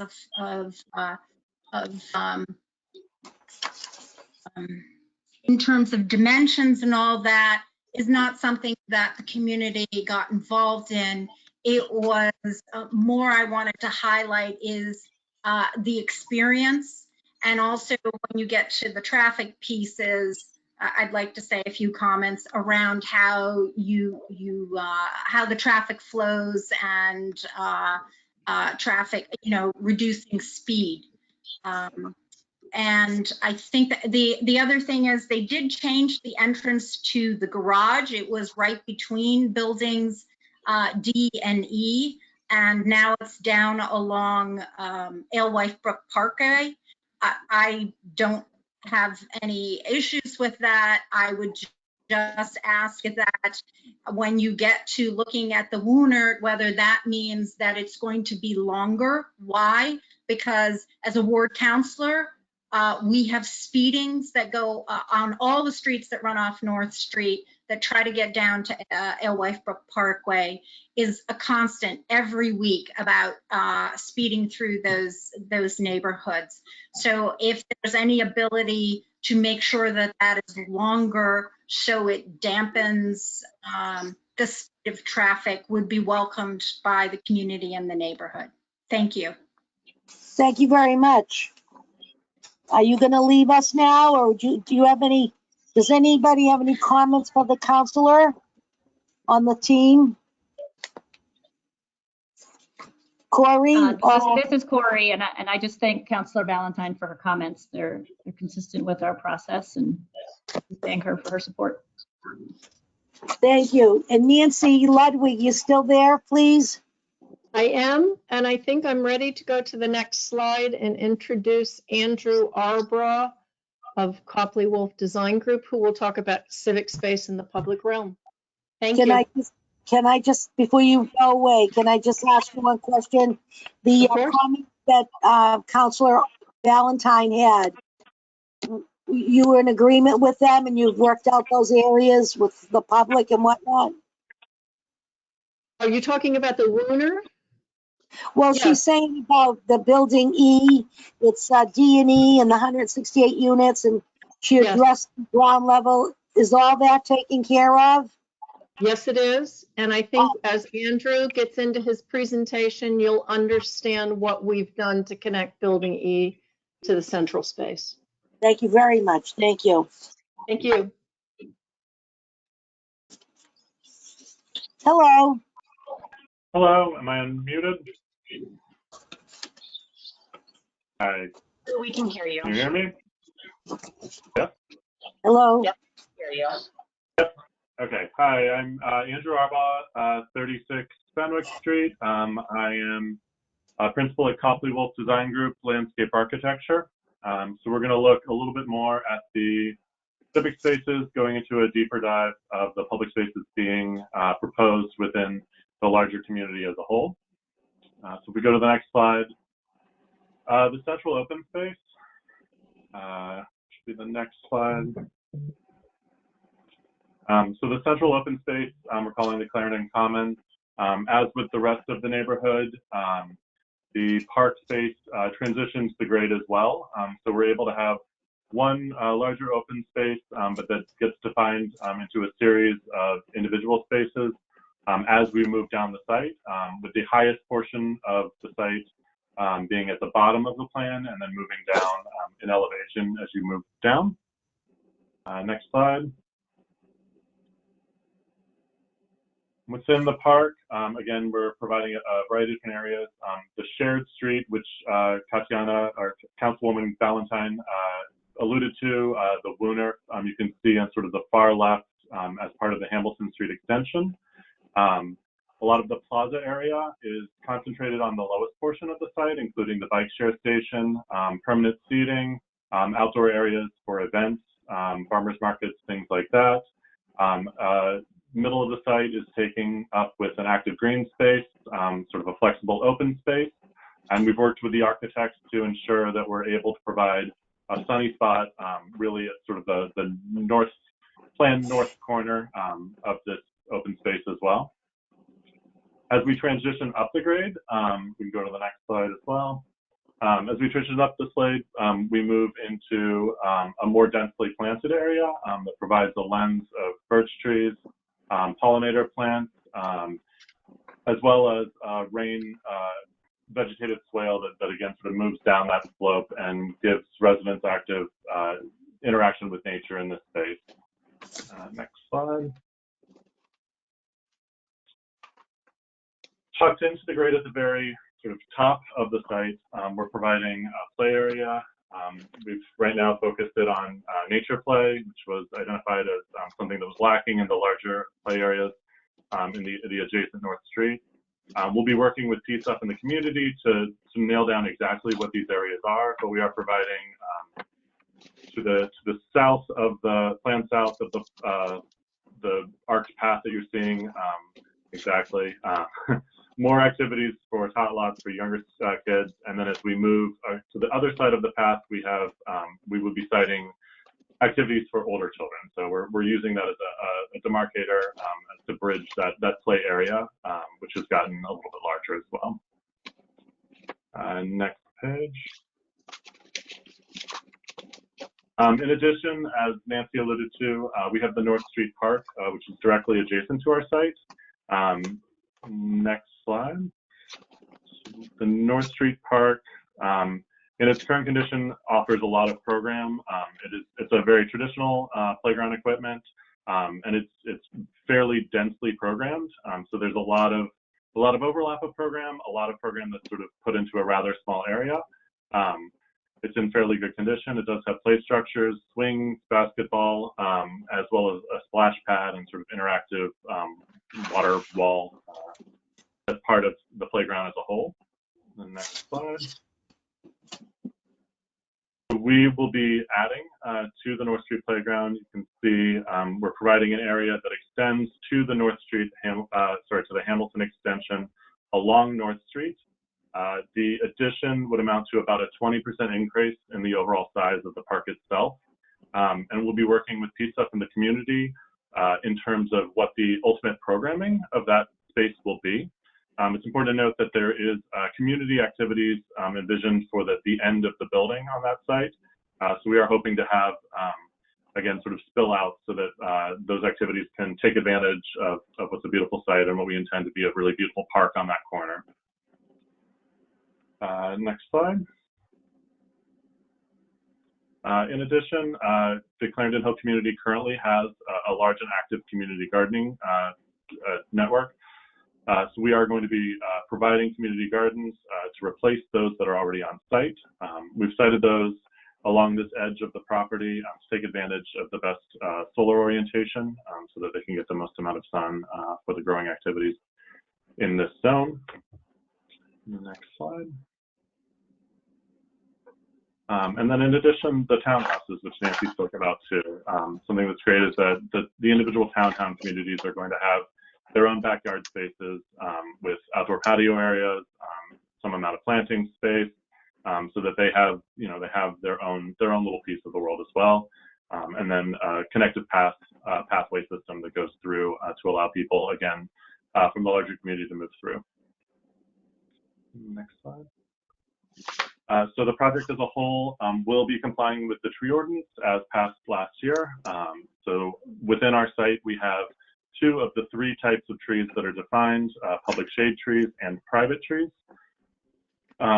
Public shade trees, we're going to go through the full hearing process, and they must be replaced within a year of the date of removal. And as we said, we're intending to meet the full scope of that ordinance as well. Next slide. In terms of the public tree removals, which again, we will be going through that process, we're making every effort to save the public street trees that we can. The places which you'll see in orange where we're proposing removal are places that are in direct conflict with the street, essentially, street network that's coming through. Next slide. Something else that we are doing, which is sort of above and beyond, is we're proposing a 100% native plant list. That request was made as part of the community process that we've been through on this project. So we can move to the next slide. And we have just sort of a series of images, and we'll intend to, we can kind of slide through these quickly, but we are intending to do, again, 100% native on all trees, deciduous and evergreen, the shrub layer, and the ground cover layer. So, and working with the community again, and working with staff to make sure that we're choosing species that are appropriate and that have ecological benefits and that increase the pollinator species within the city of Somerville, and specifically in this corner of Somerville. Next page. One of the waivers that we're looking at is for transformer screening, and we'll talk about that a little bit more. We have a transformer that is sited on North Street, close to the corner of Powder House Boulevard, and we believe that given the space, sort of unusual shaped space that we have the opportunity to screen it with planting, which could ultimately be a nicer screening activity than the traditional sort of fence around the transformer. So we think we can soften it and make it actually nicer in this version. Next slide. We do have one other transformer. It is a small transformer that is being proposed right on the corner at the civic space. We are not proposing a transformer enclosure around that space because it seems like it would impede with the mobility requirements and movement through the park. And because it is exclusively for the use of the landscape space at the center, it's smaller than a traditional transformer. One of the other waivers we're looking at or asking for is for street tree spacing. We're proposing our street trees at 25 to 30 feet, which is the standard, which has actually been set at Assembly Row as well. It's a standard that falls in line with traditional street light spacing as well, and sort of works out. And it actually allows us to add more street trees to the neighborhood than we would as proposed under the current zoning. And then we have the sort of the general overview. So the waivers requested, which I can move through. First is the number 13, uses of outdoor amenity space. We are providing outdoor seating space. We are actually providing more site-wide within the individual lots. I think the seating is slightly lower than within as a whole, but as the project as a whole, we are achieving it the overall seating requirement. For screening mechanical equipment, those were the two locations that we pointed out. One that we believe that we can accomplish better with planting, and then the other one which we have concerns about whether or not it actually, the screening becomes more of an issue than the mechanical equipment itself within the edge of the open space. Variance based on the civic space hours of accessibility, moving from 24/7 to accessible from dawn to dusk. A change in landscape materials, which is essentially under all of the trees, we're proposing sand-based structural soil. Zoning indicates that this is acceptable, it just needs approval. And then switching the tree spacing to the more dense or more choicely spaced 25 to 30 feet as opposed to the 35 to 40. We are withdrawing the minimum playground size. We believe that we can work with a piece of staff in the community to accomplish the requested minimum playground. We have a variance request for minimum tree pit, and that's to allow mobility. I think David will go into a little bit more when he jumps into the sidewalks.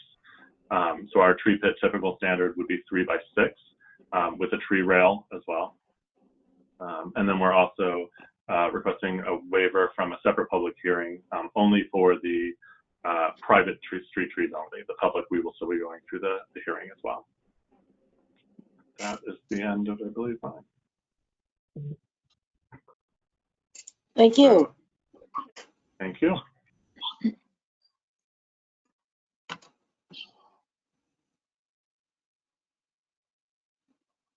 Next slide, Corey. Oh, we're okay. We'll continue. I just wasn't sure if the board had any questions on that section, if we wanted to pause. No, I can't see anybody weighing in that they have any questions at this time. Do you, folks? Drew, you do, yes? Yeah, just one small question. And you might have said it and it might have passed me by, but what is the size of the common, not the entire common, but the open lawn area? I'm sorry, the size of the open lawn area upon Clarendon Common? Yes.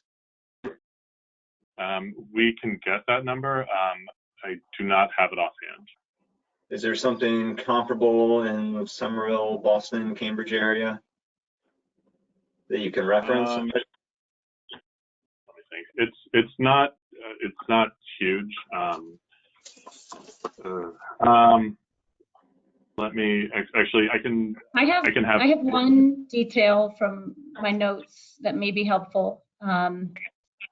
There was because we did receive this question last time around scale, and we looked at Maxwell's Green, which if we measured that without sidewalks, it's about 11,000 square feet. Okay, so it's like a quarter acre. That's right. And whereas this park here without sidewalks, and I say park, Drew, and I don't know if that means the green space, is 16,000 square feet. Okay, so the open lawn area is 16,000 square feet. No, I think you misunderstood me. My notes say the park is 16,000 square feet, and I would assume that also includes the pathways and the seating areas. Yeah, it would be great to find that out. If not now, at some point. We can bring that next time. Okay, thank you. Absolutely. Thank you, Drew. I have a question about the programming of that space. Is it open enough to like kick a ball around? I know that in the playground area, I know that the presenter was talking about like how densely programmed that space is, and so like some of the conflicts there are that the children want to kick around soccer balls, and so they kind of make that, try to adapt that space to that. And so was that come up in any of the community meetings to have the space kind of do like pick up soccer games or anything like that? Yes. So in some of the earlier schemes, we did actually look at sizing of actual soccer fields on this. Because of the amount of grading that's there and the size space that we have, that wasn't possible.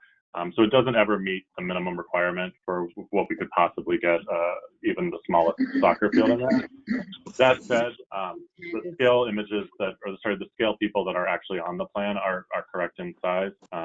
So it would be an adequate and nice space to go around and kick a ball, to have sort of a flexible, very, you and your kids could come out and have that space. It would provide that, and it is level enough to provide that as well.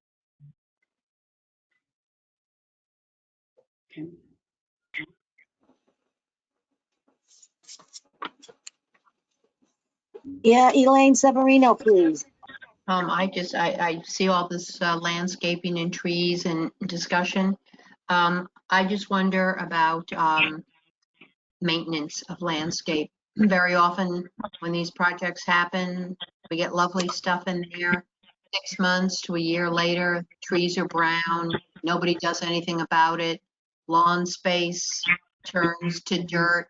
And I wondered, what is the maintenance that's going to happen on this project plan? Thank you, Elaine. Yes, so we are going to try to choose plants that are appropriate and hardy for this area, because that is a real concern, and it's something that, especially as residents of Somerville, I don't want to come over here and see something that's fallen apart 2 or 3 years down the road. So we're working with the city to choose appropriate species. We're going to be working to site some of the site walls that you can see in order to prevent cut through, and then working with the city to make sure that when we integrate planting in the playgrounds, that we're doing it in a way that we can protect the planting in a considered way. It's also something that we're working with the developers, and that there is maintenance, and it's in the interest of the developers to keep this thing looking beautiful, because it's at the front door of all of these spaces as well. So we're intending that it will look beautiful, and will be something that Somerville will be very proud of.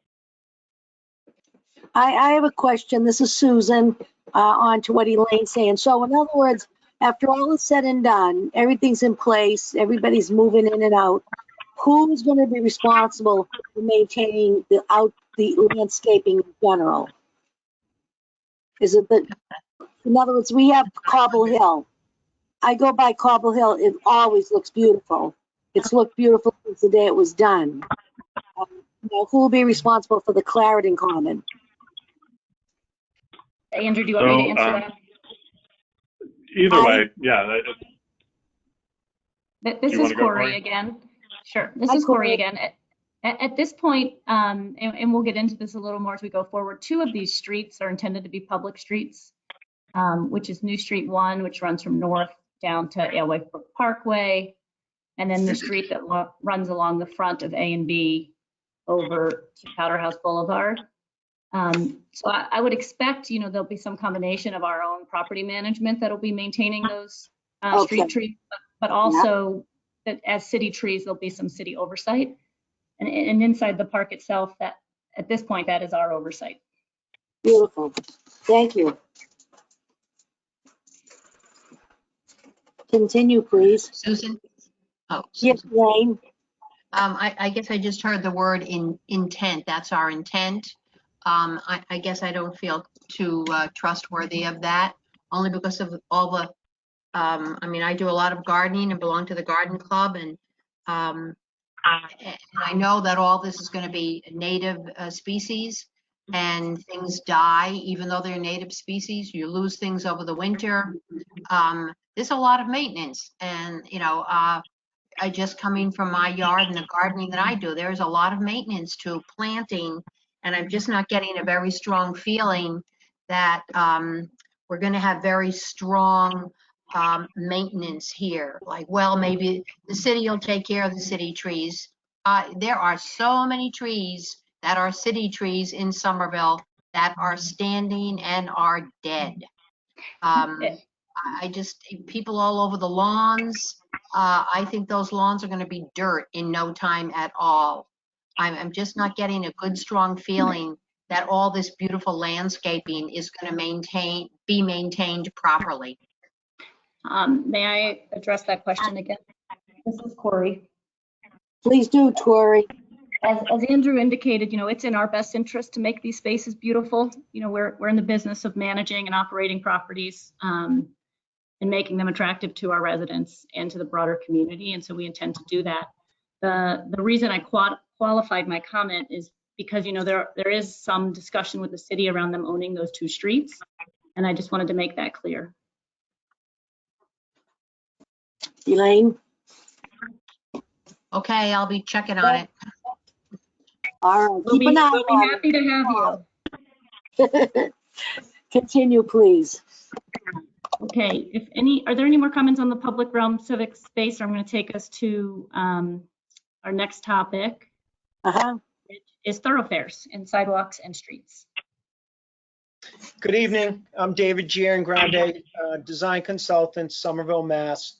I'm here to talk about the thoroughfares and sidewalks tonight. And before we got into really laying out and planning the roadway network, we really needed to look at the surrounding streets. On the top left, you can see Alewife Brook Parkway. On the right side, that's Powder House. And then to the, what would be at 4 o'clock would be North Street. And one of the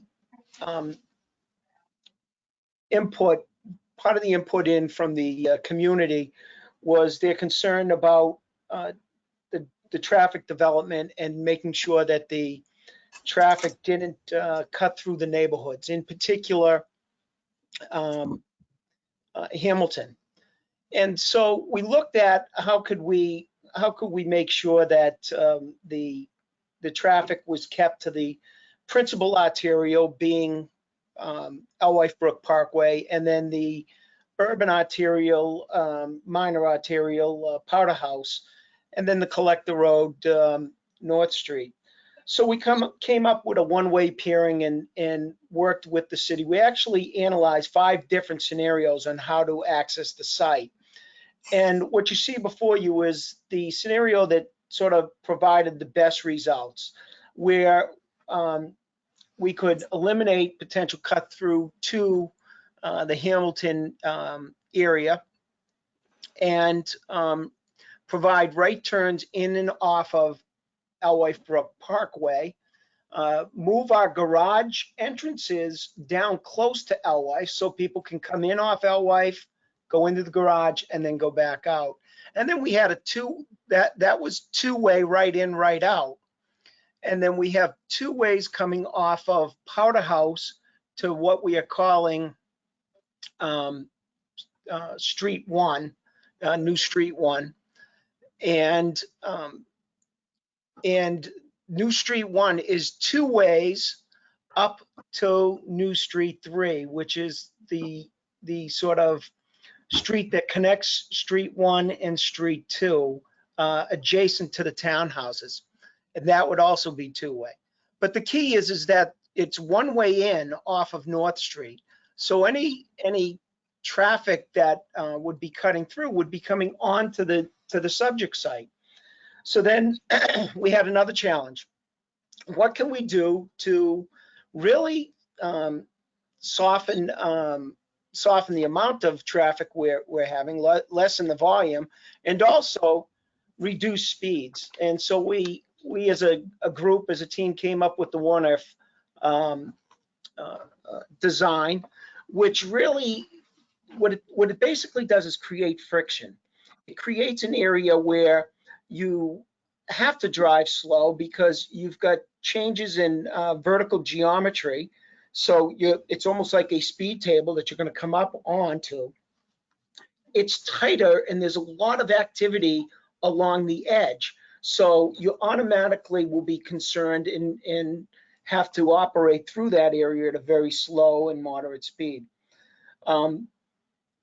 We also looked at some of the crosswalks, and we'll be doing some specialty paving and crosswalks, raised crosswalks. Next slide, Corey, please.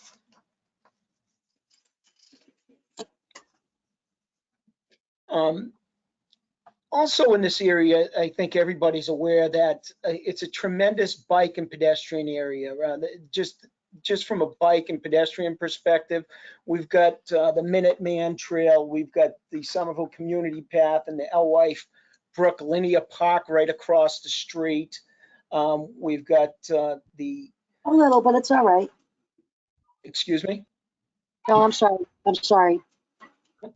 Alewife, we've got the Alewife shared use path and the Alewife Greenway bike path. Additionally, City of Somerville has made some investments along Powder House and tried to make that more pedestrian and bicycle friendly. We also have a tremendous access to transit here. I think everybody is probably familiar with the 87 and the 88 and 89 bus connecting Arlington Center to Leechmere or over to Sully Square. We also have close proximity to Davis Square Multimodal Hub and the Alewife Brook Multimodal Hub. Additionally, less than a mile away, they're putting in a new Green Line stop. So we felt that really emphasizing the pedestrian and the bicyclists, especially in the core of this site, was critical. Next slide. Off-site mitigation. We also wanted to make some improvements in the neighborhood itself. We talked about reducing the cut through to Hamilton, but we also looked at providing a speed table along North Street. We had some heavy volumes there, and now that we're expanding the park, it's a great opportunity to really reduce the speeds along North Street and make it just a little bit more difficult for cut through traffic. We're making signal improvements at Powder House and North Street and north at Broadway. What that includes is reprogramming the traffic signal controllers and actually purchasing 2 new controllers for those locations and making it a lot more efficient. Right now, we're on what we call a max recall. So it waits a very long time after the traffic has cleared. Instead of immediately on a minimum recall, it would jump to the other roadway. So we're making technical improvements as well to those intersections. Probably the biggest improvement we're making is in a collaboration between the city and the development team and the DCR, we were able to secure funding for the T intersection down at Alewife and Powder House. Sort of change that existing half rotary and make it into a uniform T intersection that will provide tremendous access, tremendous safety for the bicyclists and pedestrians and vehicular operators. But the pedestrians and the bicyclists can get over to the linear park and to the bikeways a little bit more effectively and safer. So with the mitigation that we're proposing, all the intersections that we've looked at either remain at their current level of service or actually get a little bit better with the change in some of the technology that we'll be using. Next slide. The right-of-way. We looked at, once we got a concept and we got the number of units and the massing down through the architectural team, we then started looking at programming the space and creating a right-of-way. Now we are requesting a variance for right-of-way. And as you can see here, on the right is Powder House, and that connects all the way through to New Street 1 to the left. And where that right-of-way is 52 feet. And we looked at that particular right-of-way and felt that, and I think the spirit of trying to minimize right-of-way width was in an effort to provide more space to the central park and create a central failing. And so we've got 52 feet as it comes across from Powder House to New Street 1. The New Street 1 itself, down at Alewife, is 38 feet. It's pretty, it's an area that is to really service the vehicles going to and from the garage. And there is no on-street parking at that location. As we move up towards the WUNIF, what we want to do is flatten out the site and make it a little bit wider, but yet still keeping it tight to make sure that the WUNIF is highly effective and connect the buildings and the sidewalk edge to the bottom to the Central Park itself. And then as we get up towards North Street, we do have some on-street parking, gives you that neighborhood vibe, and that is 51 feet.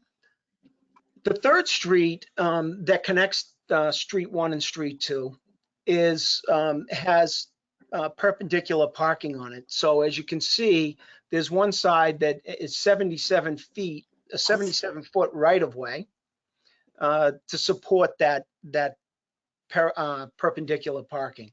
And then the other piece is 58.5, and both of these are two-way patents, and that supports the one-way head-on parking in that location. So all in all, we sized the right-of-ways appropriate to the adjacent land use and the needs of where we were while trying to maximize the Central Park location. Next slide. This just gives you a little bit more detail on each of a little section on each one of these locations. The first one is New Road 1, New Street 1. To the top left is the park. You can see that it nicely integrates to the park on the left, and then to the right is good sized sidewalk, 7.5 feet plus a 4.5-foot planting area, and that would be adjacent to building 1. Move down, Corey, please. A little bit further up towards Powder House, you can see on the left we've got the townhouses. The environment changes a little bit in this area. We're away from the park, and we have those moderate-sized townhomes. And on the right, it would be almost adjacent to the plaza area where we're viewing through towards the Alewife. Next slide.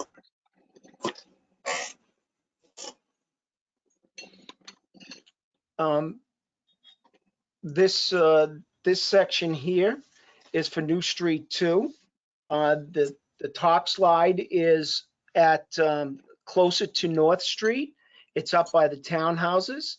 It offers a great transition from a sort of a neighborhood type street, 10-foot lanes and 7-foot parking lanes with a 3.5-foot furniture zone and 6-foot sidewalk on one side. Just scroll down a little bit.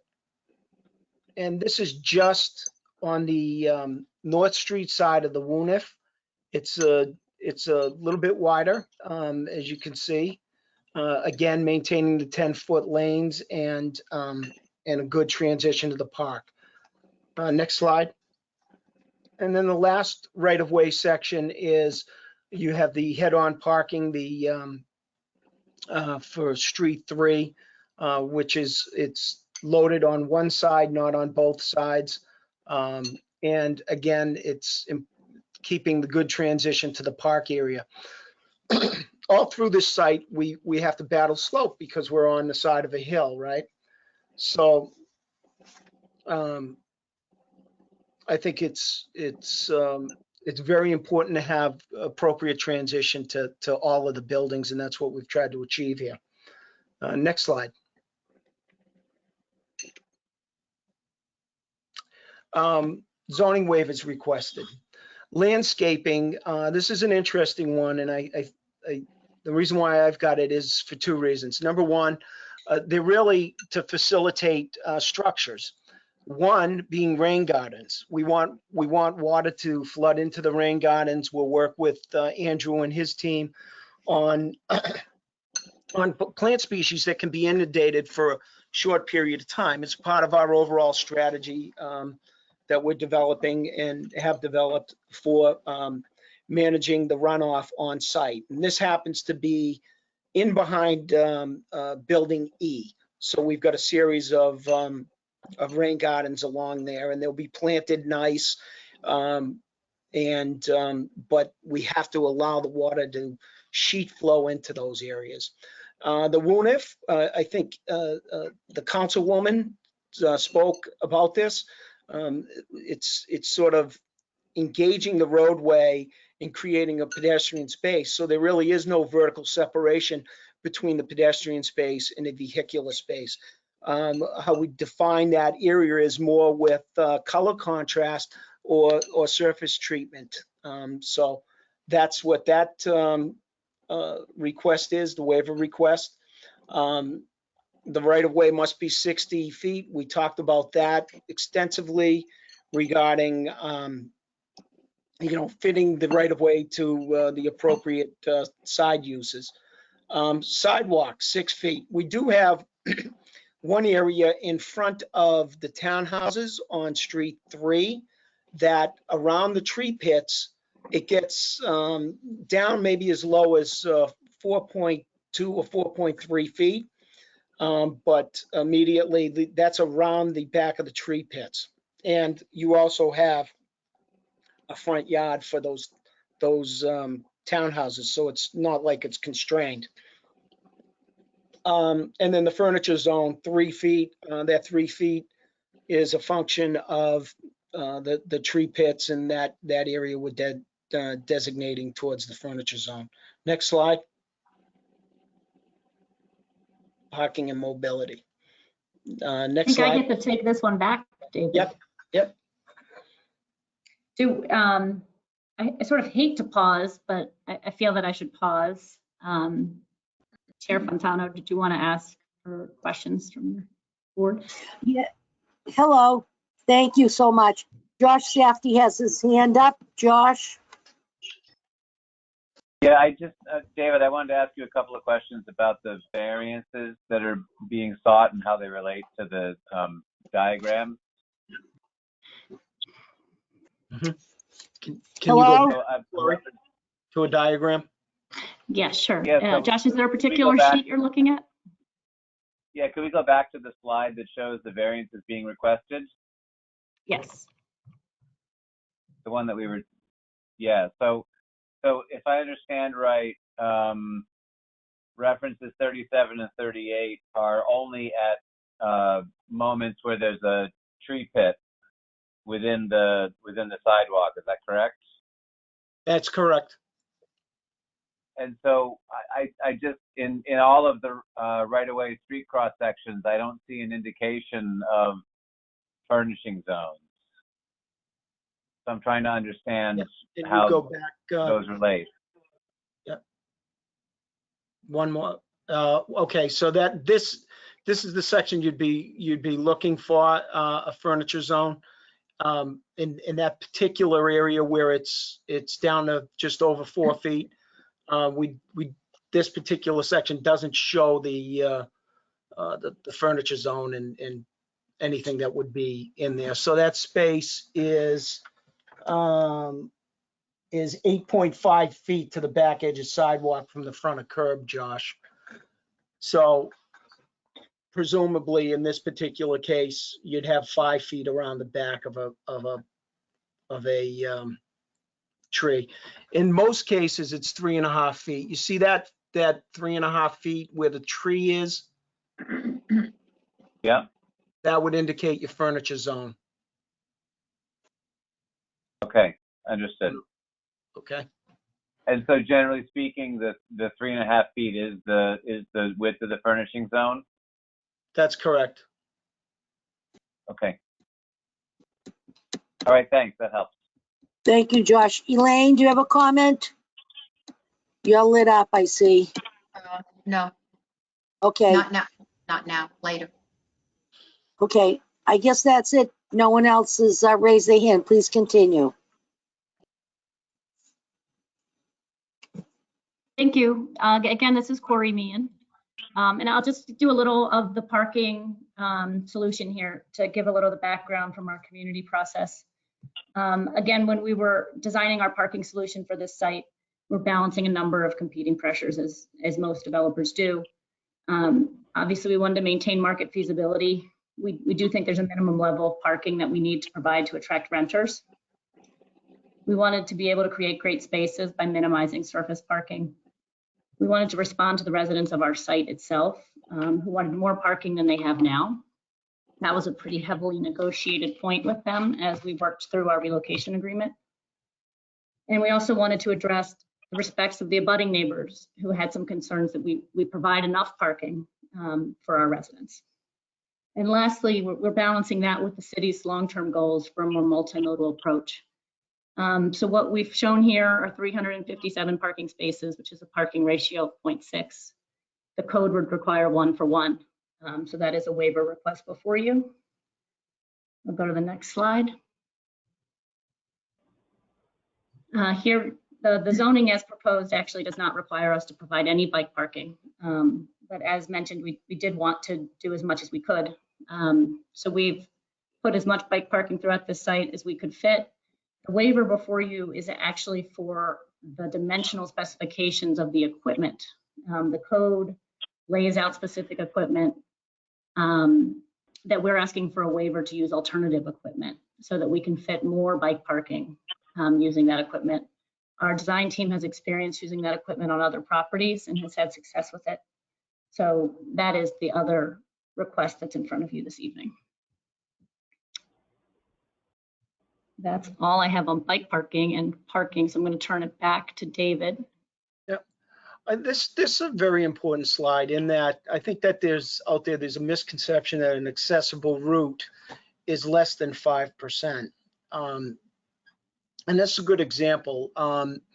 If we look at, for instance, the sidewalks on Powder House, they range anywhere from 3% to 8%, but that what we tried to do is color code areas that were in excess of green for below 5% and yellow for those areas that were above 5%.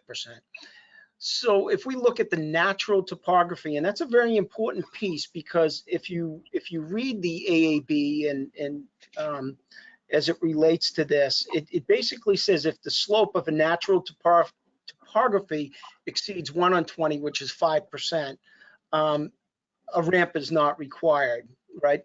So we're in that condition here, where we're on the side of a hill, and the average grade is in excess of 6%. So if I look at North Street at that Hamilton Road extension and go down all the way to the bottom to Elwife along Street 1, there's a 32-foot drop. It goes from 42.8 to 10.7. So that means it's going to be in excess of 6%. So what we want to do in the design here is focused on creating the core or the middle of the site and providing full ADA less than 5% accessibility, and also using the plaza connection out to Elwife with the lift to provide access that isn't currently available. So, so this slide represents ADA compliance on a topographical condition that is in excess of 6%. So I did want to point that out, and everything in green is less than 5%. Anything that is over 5% is identified in yellow. Next slide.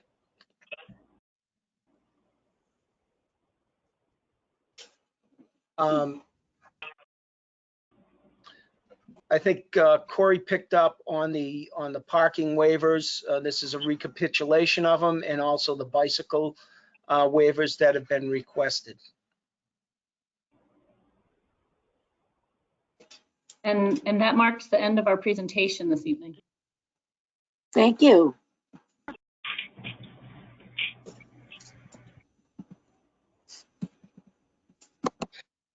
So, everybody, can we see you so we can see if there's some questions? Very nice. Thank you, Corey. So I think it was very plain. Does anybody have any questions that they'd like to ask at this juncture, or do you want to digest?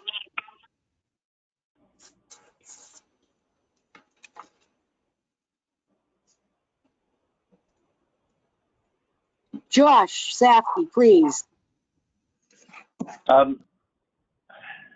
Madam Chair, I guess I'd want to preface what I'm about to say with this. The professionals that are on this development team, many of them I consider colleagues. Some of them have been clients, and I respect the work that they're doing. But I have some pretty critical things to say about accessibility, and so I hope they can be taken in the right light. I hope they can be delivered in the right light. I appreciated David saying that the accessibility slide was an important one, but I also think given the population and the known prevalence of people with disabilities in affordable housing, the fact that the accessibility slide was the 62nd out of 63 slides says something. I don't feel like this slide describing accessible routes really goes nearly far enough in providing the team with information to make design decisions or providing the board with helpful information around the realities of accessibility on the site, right? I think it's really inappropriate to call an accessible route anything above 5%. And I understand that ramps can go up to 8.3%, but I would invite anyone to get in a manual wheelchair and try to get up a sidewalk for that length with a slope that's greater than 5%. This slide doesn't indicate where accessible entrances are, and so we have no way of understanding how members of the community could move from one building entrance to another to visit family and friends. We don't really understand where site arrival points are to understand how people move through the site when they get to it. This is really just a color coding of slopes, and it doesn't get to the important aspects of how accessibility impacts the occupation of the site and the movement through the site, and therefore the ability to participate in the community that the development team seems so intent on developing, on fostering. So, I think that at a bare minimum, I understand the realities of topography. This is something that you on the board all know that I work with every day. But I think that I would like to understand better really what the realities are of moving through the site. And it seems to me like one of the important things to think about is how can somebody with limited mobility move from one side of the site to the other, including the use of the lift or preferably an elevator. I'm not sure what we really mean when we say lift, but an elevator is going to be much more useful to a wider population and will survive better in heavy use. But really, including the use of the lift, which does help to mitigate some of the problems of the site, how can we get from building to building? And how can we get from building to amenities? And how can we get from different site arrival points across, right? And so, for example, the shared street, which is at the bottom of this slide, if grades were reconsidered so that as you came from the top of that street down, before you got to the Block D1 civic space, and then turned right to get to the lift, if all of that were at 5%, for example, that would allow much greater opportunities to traverse the site. At the moment, you can't really get from the uphill most portion of the site down to the lift and down to Alewife Brook Parkway along an accessible route. Granted, it's only 7% at the top as opposed to 10% down at the bottom of the shared street. So 7% for that length is still going to be challenging for a lot of people, never mind folks going in the opposite direction. So I would really encourage the team to think about the prevalence of disability among their user group and their anticipated residents, and really think about accessibility not just as a color coding of grades, but as the way in which people move from building to building, from building to community space, and actually get to participate in the community that's being created. And I think a lot more thought needs to go into what the realities of that are than have been presented so far. Thank you, Josh. Madam Chair, it's Nancy Ludwig, the architect. May I respond? Yes, please, Nancy. It's a very tough site. I've talked about our grading issues. If one were to cut a section along the Hamilton Street extension, there is no way to connect from North Street to Alewife Brook at a 5% slope. We'd be having to create a curvilinear street to stretch out the length to try and meet that 5% slope. So our thought process, and similarly, you can see the yellow section along existing Powder House. It is a steeper grade than 5% as it exists now, and we can't change that. We edge it. So what the team resolved to do was to make the center of the site and every building entry accessible, and even with entry grade. And of course, you heard Councillor Ballantyne talk a little bit about the history of where the Woonerf in front of Building E came from. It was meant to be a flattened section of the site so that there was a graciousness of moving from Building E out into the middle of that park. But the way we graded this site, allowing for a flattening towards the middle of the site along the park, allows us that building to building connection that is certainly accessible at less than 5% grades. Where we had to, where we just didn't have the ability is on the lower part of our Hamilton Street extension, where we're going to be entering our garages. We need to enter our garages at a low point anyway. And given the community appeal of the Woonerf, we wound up having a slightly higher than 5% grade at the top of Hamilton. And we felt we had to accept that to get what we needed at the center of the site to allow all the entries to come in and out of the buildings with accessible grade and on the accessible route. I hope that's helpful. Yeah, Nancy, this is Josh again. That makes sense to me, and I think that if the accessibility diagram indicated that there are accessible routes provided from all building entrances to all other building entrances, then that would help. I think the only thing that you said that I would take issue with is, and sorry, I don't know the site as well as you do, so I hope I understood with the, as you were naming the different streets. The portion which is shown in this slide that we're all looking at right now, which is at 7%, seems to me like a critical connection in order to get from the most uphill side of the neighborhood down across the new street, which provides the head-in parking, and then over to the curved route, which leads to the elevator.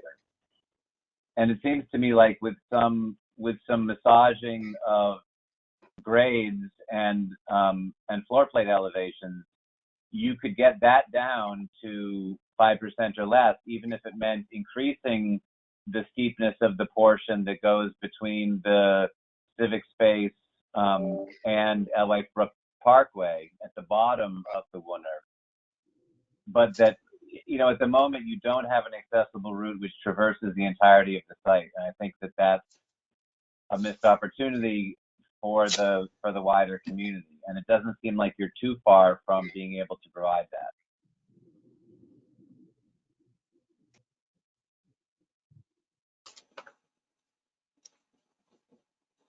that. David, can you respond to that 7% grade at the top near North Street? Yes, it's, I think as you had mentioned before, we needed to get down to elevation for the doorway for building D and building E and the WUNIF, which did drive that down at 7%. There might be some options in terms of how we manage that area, at least for that particular building and or the sidewalks. There might be some option of doing almost a ramp system on the sidewalk. There is what I was thinking today as I was fooling around with it. So we'll take another look at it, try to tighten it up. Thank you. Josh, you happy with that? Does that help? Yeah, I mean, I think yes. I mean, I think that'd be a helpful thing to look at. I mean, it would help me as a board member to have some clearer articulation of how accessibility works across the site. You know, what Nancy was able to speak to isn't necessarily represented in the diagrams and wasn't represented in the presentation. So I'm glad to hear it, but now is the time when these things get figured out, and if they don't get, and my experience is if they don't get figured out now, they never do. And I just think that this is really a critical issue, particularly for the population that this project is hoping to serve. Thank you, Josh. Thank you, David. Anyone else? Raise your hand, please. Drew? Hey, I have a couple of comments at this late hour. And you guys might be bringing this up in the next meeting, but I had a couple questions around what you're doing with respect to urban heat island, as well as how you're going to be responding to heavy precipitation events, especially with stormwater issues on a site with this sort of slope. So I didn't see in your presentation what sort of efforts you're taking towards green infrastructure to help mitigate some of that stormwater runoff. And also what your surface materials for your roofs of the buildings will be with respect to degree of albedo. You know, this will largely be a blank slate when you guys develop this as far as the tree canopy coverage. I mean, I know you're doing a decent amount of planning, but it's not going to be a lush tree canopy for the first few years. So I wanted to know how you're going to be addressing rather impacts of urban heat island. So again, if you're going to bring that up in the sustainability portion in a couple of weeks, that's fine. But I just wanted to know what you're thinking with respect to that if you're not going to be talking about it. Hi, Drew. This is Corey. It is our intention to cover those topics at the next hearing, but it's good to hear your questions articulated so we can make sure we touch them. Thank you. That would be great. Thank you. Thank you, Drew. Thank you, Corey. This is Charlotte. I would also like to note that the engineering department has been reviewing the stormwater memos and submitted or the stormwater calculations and submitted a memo today. I will be forwarding that along to you probably tomorrow. So that should also be able to help answer some questions. Okay, thanks. Thank you. And Corey, what's next? I have nothing further. Beautiful. So generally speaking, before we close, and you're coming back in 2 weeks, are you? 3 weeks for the July meeting? We would love to. Great. Is there anyone that has something they'd like to tell the team that they can take with them tonight and come back on the 15th and discuss with us? Elaine Severino. I guess it's just more of a general comment, not very specific. There were a lot of items that Councilor Ballantyne brought up, which I do agree with. I'm very disappointed in the massing, the density, the height, smaller townhouses. And the councilor brought up the words walled city. I very much feel that this is a walled city. And it brings to mind three developments to me. Ringe Towers in Cambridge, St. Polycarp's in Somerville, and Co-op City in the Bronx. And I think take each of those three projects, this one kind of looks like it took a little bit from each of those three projects and or develop large developments and kind of made that. So I just some of the shots standing in the park across the street and looking over at the buildings on Alewife just horrified me. It's a massive wall. And I'm disappointed with the massing, the density, the height, and I'm considering this a walled city. Thank you, Elaine. Anybody have something else they'd like to add tonight? Danielle Evans? I mentioned this at the last meeting, but the head-in parking, I'm not a fan of that at all. I'd rather see that as parallel parking on each side, so it's more like a street. We just don't have streets like that in the city. That's not a real street. If this is going to feel like part of the neighborhood, you can't put head-in parking streets inside it. Because definitely this, and kind of like to Elaine's point, like this housing development has felt like it isn't part of the neighborhood. The new, the playground that was put in, I think helped a lot to getting, more interaction with the abutting neighborhoods instead of it being so segregated. And so I just that street just, it feels like a surface parking lot, just kind of, smack dab in the site, and it's causing that green space to be smaller. I would just rather see parallel parking on each side, which is the typical kind of street in Somerville. And also having the parking on both sides does help calm it as well. So Calm the flow of traffic, you're saying? Mm-hmm. Okay. Is David still there? Is that something, David, oh, I'm sorry, Josh, in 1 second, please. David, is that something that you folks can look at? Sure, we can talk about it as a team. Okay, thank you. Josh, you had your hand up? Yeah, I mean, I just wanted to support Danielle's comments, and I think that it takes up a lot of space that could otherwise be sidewalk, furnishing zone, expanded park, etc. And it probably doubles the amount of cars that you can get on the street per linear foot. But I think there's a big cost. And related to that, I guess as I was listening to Danielle and thinking about some of the questions I had for David earlier, that I mean he answered them clearly, but the questions I had about the variances being requested for sidewalk width and furnishing zone width. I mean, in general, I'm not in favor of reducing either of those things, particularly when you think about it from an accessibility standpoint, but even more broadly. And so, I wonder how many of those locations where the variance would be needed could be eliminated if we were able to give more width to the sidewalk by eliminating the head-on parking.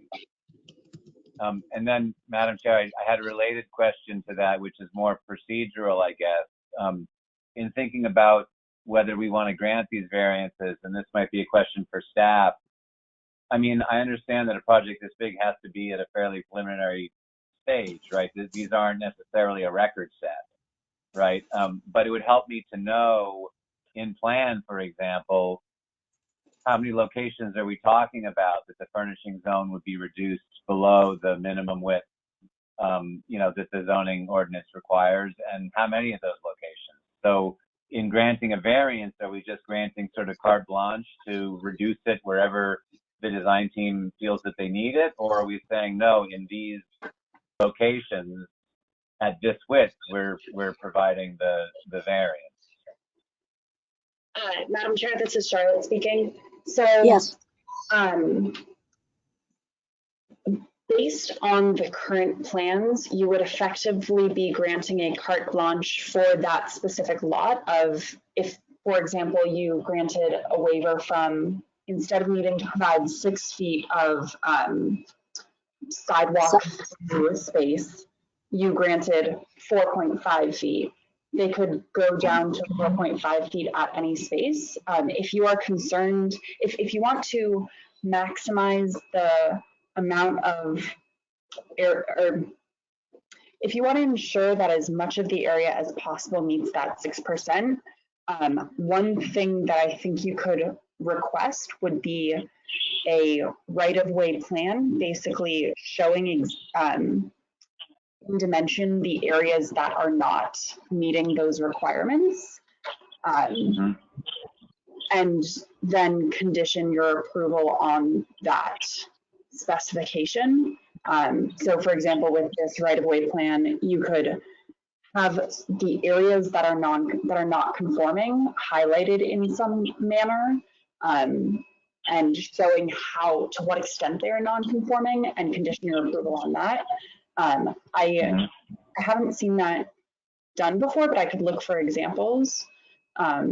No, I think I appreciate that, Charlotte. I mean, that's not really where I'm going, because I think that would really unnecessarily hamstring the design team, to sort of commit to a right-of-way plan this early on. For me, it's more like I'm not comfortable granting a variance carte blanche to reduce the furnishing zone to 3.5 feet, because that would mean that it might, you could have an entire street with a furnishing zone at 3.5 feet.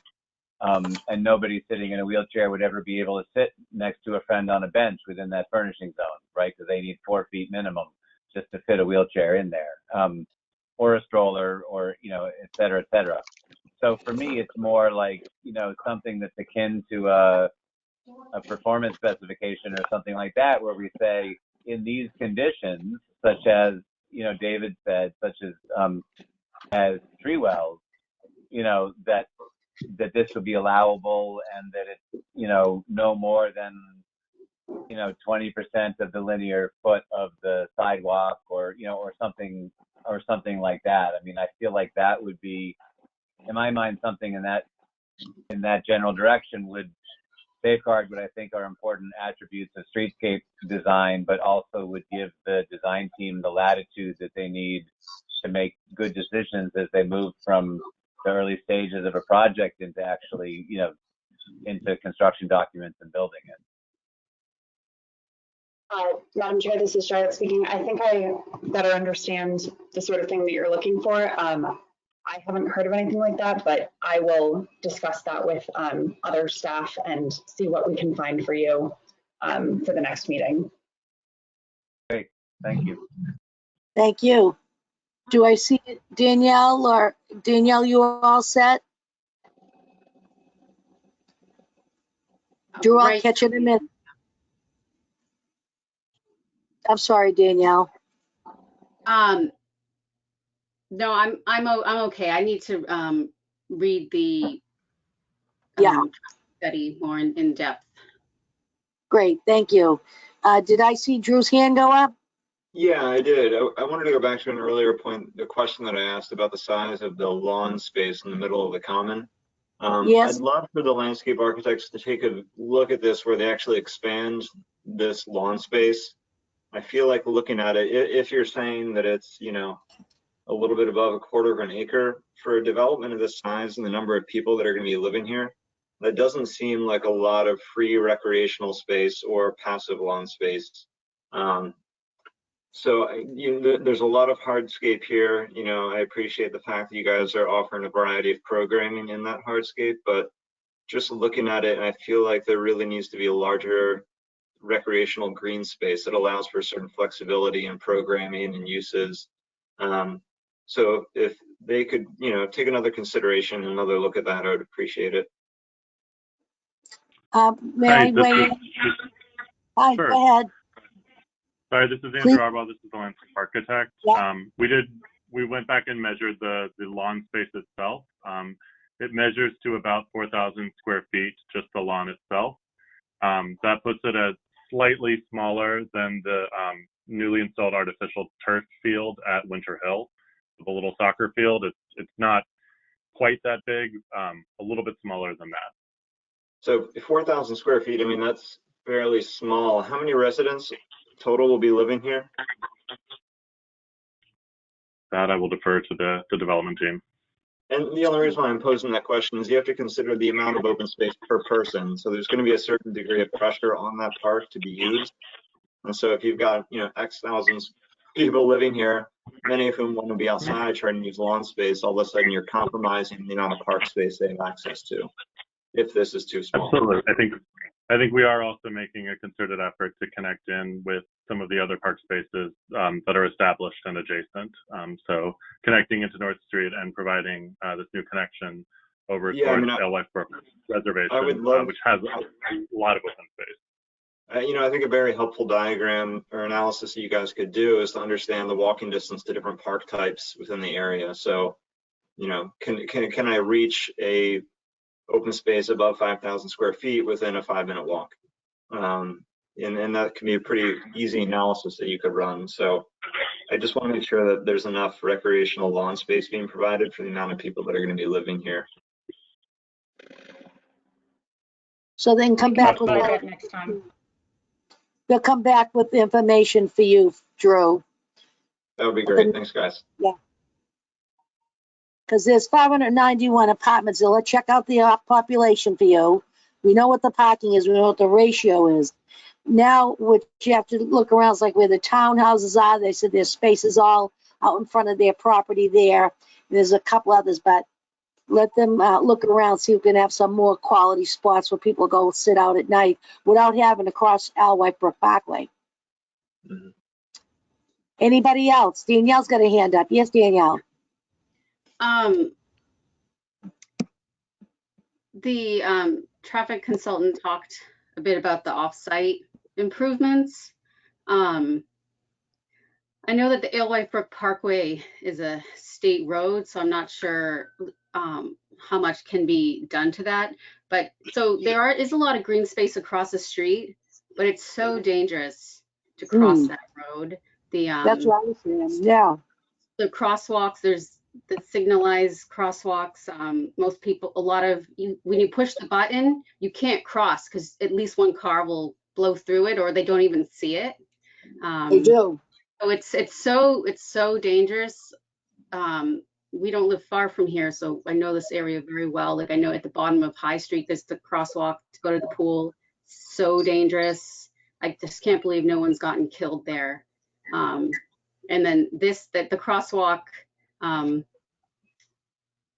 in front of the, right on the other side of the weird traffic circle is also dangerous. This pedestrian actuated signal to cross it, but again, it's just nobody notices it because traffic only stops if a person stops it. So I know that it'll be a signalized driveway into the new development, but maybe that will help because people will get used to stopping there. But is there a way to safer to cross to enjoy Dilboy? Because there's a playground over there, the pool, the soccer fields, the baseball fields.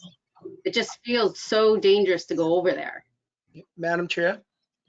David Yes. Giangrande. Hi, David. Go ahead. Yeah, so Danielle, maybe I didn't articulate it well. So there was a large sum of money put aside to remove the quasi-rotary at that location and make it a uniformed signaled intersection, Powder Right. House and Alewife, which produces two pedestrian actuated sidewalks. The important part of this and what you described is even if it's actuated, if it's not at an intersection, a pedestrian is not anticipated. So, but at a full traffic signal set and intersection, the pedestrian will be more anticipated at that location. And traditionally, when we do projects like this, roadway projects for DCR or Mass DOT, you evaluate the lighting as well, the highway lighting at that location. So the mobility team is working specifically with DCR and actually another consultant to design that piece of the project. But the money has been at least it's been approved from MassWorks to do that work that you'd like done. And I apologize, I know we shared that slide last time, but I don't have it in this deck tonight. And the other driveway, the driveway that's between, that goes between E and B, is that signalized? No, that's just right in, right out. It's a fly through. So you can only take a right turn in. There's a very large landscape Delta Island. So it's only right turn in and right turn out. So, and that's why in terms of the internal circulation pattern for New Street 2, we made that two-way.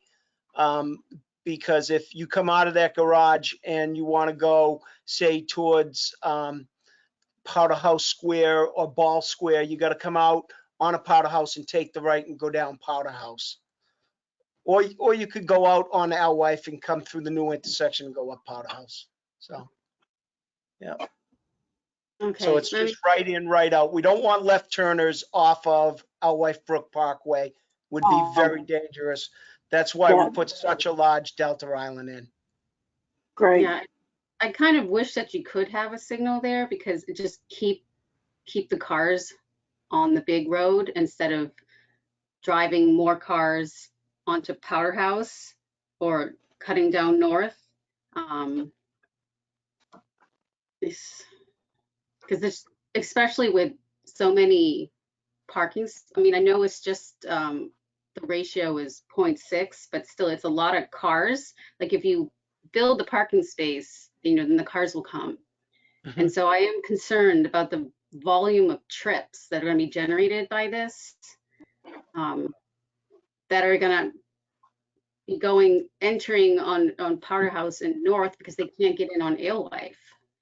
Or yeah, what they would have to do is, let's say you were coming from Medford Square and Alewife, you'd have to take the left turn, probably, and it's not fully designed, it's not designed yet, but you'd have to probably take a protected left turn onto Powder House and then take the right onto a New Road or New Street 2, which is especially if it's protected, that's very safe. What do you mean protected? Will there be a left arrow? Yeah, that's what I think. If you don't have a left arrow, then it's going to be really hard to take that left. Like I'm thinking of in Medford by the Whole Foods, there's Alewife. I'm not sure if it's Alewife or if it's to Mystic by then, but Boston and this road, there's no left turn, so it's just like kind of a game. We've been involved with it on a preliminary level, and we turned it over to Brad Rawson and his crew. So, they're in charge of the design right now, and I think Brad is committed to a left turn, and certainly he wants full access for bike and pedestrians across that intersection. Yeah, you definitely need to have a left arrow if you want to keep cars on the major road. Right. Because then if it's easy to turn there, then they're not going to go there, and then you're going to drive traffic, through the neighborhoods. And there's sufficient right of way. They might even be able to, in the intersection, make it a little bit wider for if necessary. So they've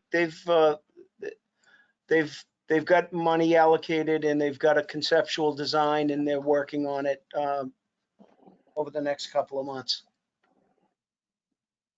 Madam Chair, Charlotte speaking, just to provide a little bit of additional background. The intersection, the Airways Brook Parkway Powder House intersection is being redesigned as part of the Mass Works project. And that is a collaborative effort led by the city, specifically the engineering department and the mobility department, who are also reviewing this project. And so those concerns around the interaction between the traffic design for this project and the new intersection, I have no doubt that engineering and mobility are well aware of how those two things might interact, since the same people are working on both reviewing this project and on that Mass Works intersection redesign. Question for Charlotte, is that a public process? So I believe that is a public process. We are still at the preliminary stages. I believe. Yeah, I can tell you that it is. Okay. They'll have a 25% design public hearing on that project. And that's the state that would do that? The city? It's DCR, it'll be their project. Yeah. State? Okay. Thank you. Well, I think it's getting late, and I think we had a lot to absorb. It's getting clearer and clearer. It's looking good. I like all the suggestions and comments the board had, and ask for you folks to go back on your drawing boards and collaborate, see if you get some good answers for us, and maybe some better ideas. At this, hello. Madam Chair, if I may, Corey? No, this is Charlotte. Hi, Charlotte. We did not close public comment last time. We left it open. So should we be taking public comment this time as well, since new information was presented? Okay, that sounds fine. Can we keep it on the topics that we discussed tonight? I think that's very reasonable. Corey, I'm going to take back presenter control from you. Share my screen. Thank you. Okay. Oh.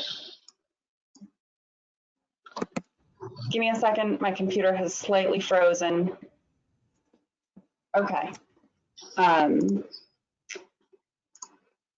Madam Chair, if I may, we have two people who have raised their hands to offer public comment.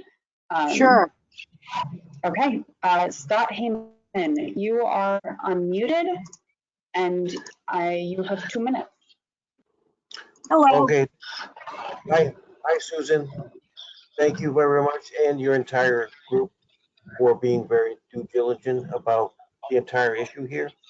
But I do want to remind people that everything that is proposed is going to be like a major improvement for the residents of Clarendon Hill. And that I would hope that you would actually take into account that basically all the best professionals, as you've heard tonight, are on board here.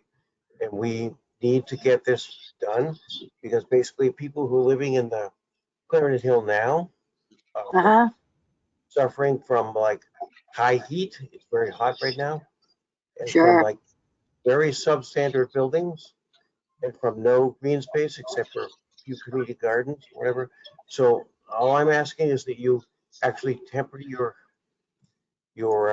deliberations, which are very good, and I respect all of your deliberations, but basically to the point that we need to actually get to an entitlement or to a yes, and that I think we're on the way there. And Josh, I want to say to you, I think we can actually make all the accessibility stuff work, but basically it's not going to be perfect, but it's going to be a lot better than what we have now. Okay, so thank you very much. I appreciate your taking my comments. Thank you so much. Thanks for coming out tonight and waiting to say something that we can hear and take home with us. Who's next, Charlotte? Madam Chair, next is Jessica Turner. Jessica, please self-mute so that you can speak. Hello, Jessica. Can you hear me? Yes, I can. How are you? We're great. How you doing tonight? Are you a good. resident? Are you a Yes, resident I am. now? Okay. Yes, ma'am, I am. I am one of the Tell us what co-presidents you of think. the tenant association. So I just have a few comments on some of the things that were covered tonight. One of them especially is the parking situation. One of the things that we had agreed upon with the developers during this whole process, and also was a resident priority, was the need for those parking spaces to be kept and reserved. And the comments that I heard tonight about it not looking like Somerville, I think that there has to be some sort of an understanding that we have come into this agreement with those parking spaces guaranteed by the developers for us. And I just briefly want to explain why. And it's because we're increasing the amount of people that live here, but right now we already don't have enough parking for our families and visitors and, you know, people that come to stop by and visit us. Not everybody relies on public transportation, and because of the fact that it is low income, we see a lot of residents moving in and out as well. Some people come in and they don't have cars. Some people come in and they're married and they have 2 cars. So this is something that is sacred to us.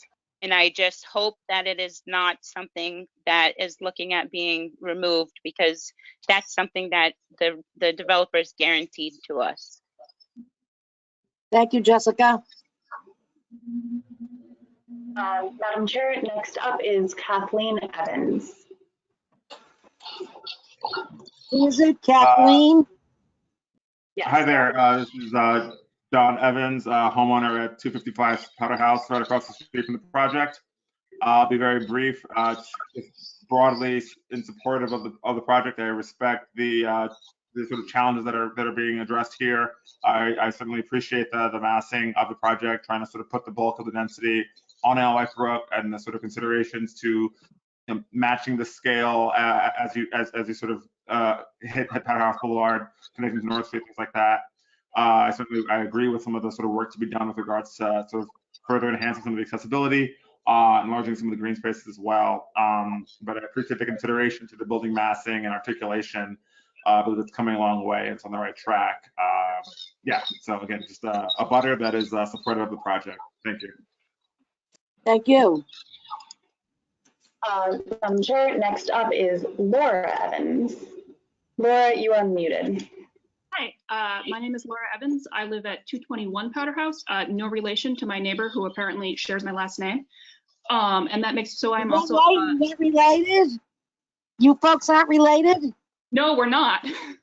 Oh wow. Okay. That's different. Yeah, I actually didn't know that. But yeah, I'm a neighbor of the project and I'm really supportive. I've been involved in the planning process for, I guess, almost 4 years now. And I especially want to call out, I really appreciate that there's going to be green space on this site. That's something that's really lacking, and I think that would be a really great benefit for the neighborhood. And I'm also pleased to see so much bike parking on the project. I think that's also great in supporting Somerville's sort of sustainability goals. Thank you. Thank you. Madam Chair, I do not see anyone else raising their hands, but I know Councillor Valentine would like to speak again, so I'm going to unmute her. Councillor Valentine, you are unmuted. Thank you. Thank you, Madam Chair and Honorable Committee. So I just want to recap that I am 100% supportive of this project. So are more than a majority of the residents who are surrounding this project. We understand that in order to provide new housing, that there needed to be density. There have been a few, I would say it's been under 5, that have come to me directly to speak about the density or the height of the buildings in the last 4 years. Resoundingly, people have been supportive. For those people, because I know a lot of people in the neighborhood who never showed up for the neighborhood meetings, what they said, I reached out to, probably 20 and sort of said, what's your feedback? And they said, they're our neighbors. This is the way they can get new housing. We're going to support it. So in that sense, it's been and overwhelmingly warm and welcoming, really heartfelt. And I have to say, for me, it's really sort of a heart tug to get that reaction. Of course, you will hear a bit about parking, traffic impacts, and I'm gonna just follow that through just so we can get the best that we can out of this project. So my comments earlier about, the height of the building and the experience for the residents was meant in a way that we know these are the building types and the sizes that we have to work with. So every other possible way that we can improve the experience for the residents, as in that Wooner that goes from building E and D over to the Central Park, that there is an open pathway between buildings A and B over to Alewife Brook, were meant in the way to improve the experience around the lot. I really appreciate Josh's comments about the accessibility. I certainly learned a lot, and I really like the fine point on that. And I really learned a lot from all of the comments that were said here. So I'm only hoping that we can, make it even better. But I did want to at least close out and say that there is support for this project. Thank you. Thank you very much, Councilor Valentine. Thank you for being with us at this late hour, and we love your input. And we have your memo, and if you have any other further comments, we'd appreciate them. I would like at this time to thank the board for their questions and their patience. And if there's nothing else, Charlotte, are we all set here tonight? Madam Chair, we are all set. All right, thank you for all your help. These meetings can be a little challenging. We're missing that element of being one-on-one with the applicants and the architects and the landscapers, and we miss seeing your faces and feeling what you're saying, because let's face it, this is very passionate and important things happening, big time. So I'll ask for I'll say thank you to all the participants, Corey and your group, and David and everyone else, and ask for a motion that we can adjourn and look forward to coming back July 15th. Madam Chair, prior to adjourning, we do need to continue this case. I'm sorry, I lost my mind. Okay. So first we need thank you so much. See, you guys keep me honest here. Danielle, can we have a motion, please, for the continuance? Yes. In the matter of 34 North Street, case 40B 2020-001, I make a motion that we continue this to the July 15, 2020 meeting. Seconded by Elaine Severino. All in favor of the continuance 40B 2020-001, 34 North Clarendon Hill. Elaine Severino. Motion, say yes to adjourn. Second. To continue. Yes, yes. Drew. Yes. Josh Safdie. Yes. Danielle Evans. Yes. And Susan Fontano. Yes. And Drew's And- voting as the alternate. I don't see, is Ann Brockelman here? Madam Chair, Ann Brockelman is not here. I believe she was not feeling well and so left. I will send her the recording so that she can catch up on anything she missed and participate in the next meeting. Okay, and Drew voted in her place. Thank you. So now may we have an adjournment? Motion to adjourn. Second. Seconded by Elaine Severino. Elaine Severino, all in favor? Yes. Aye. Kane. Josh Aye. Safdie. Danielle Aye. Evans. Aye. Susan Fontana. Aye. Thank you very much, all. Have a good night. Thank Bye-bye. you. See you guys.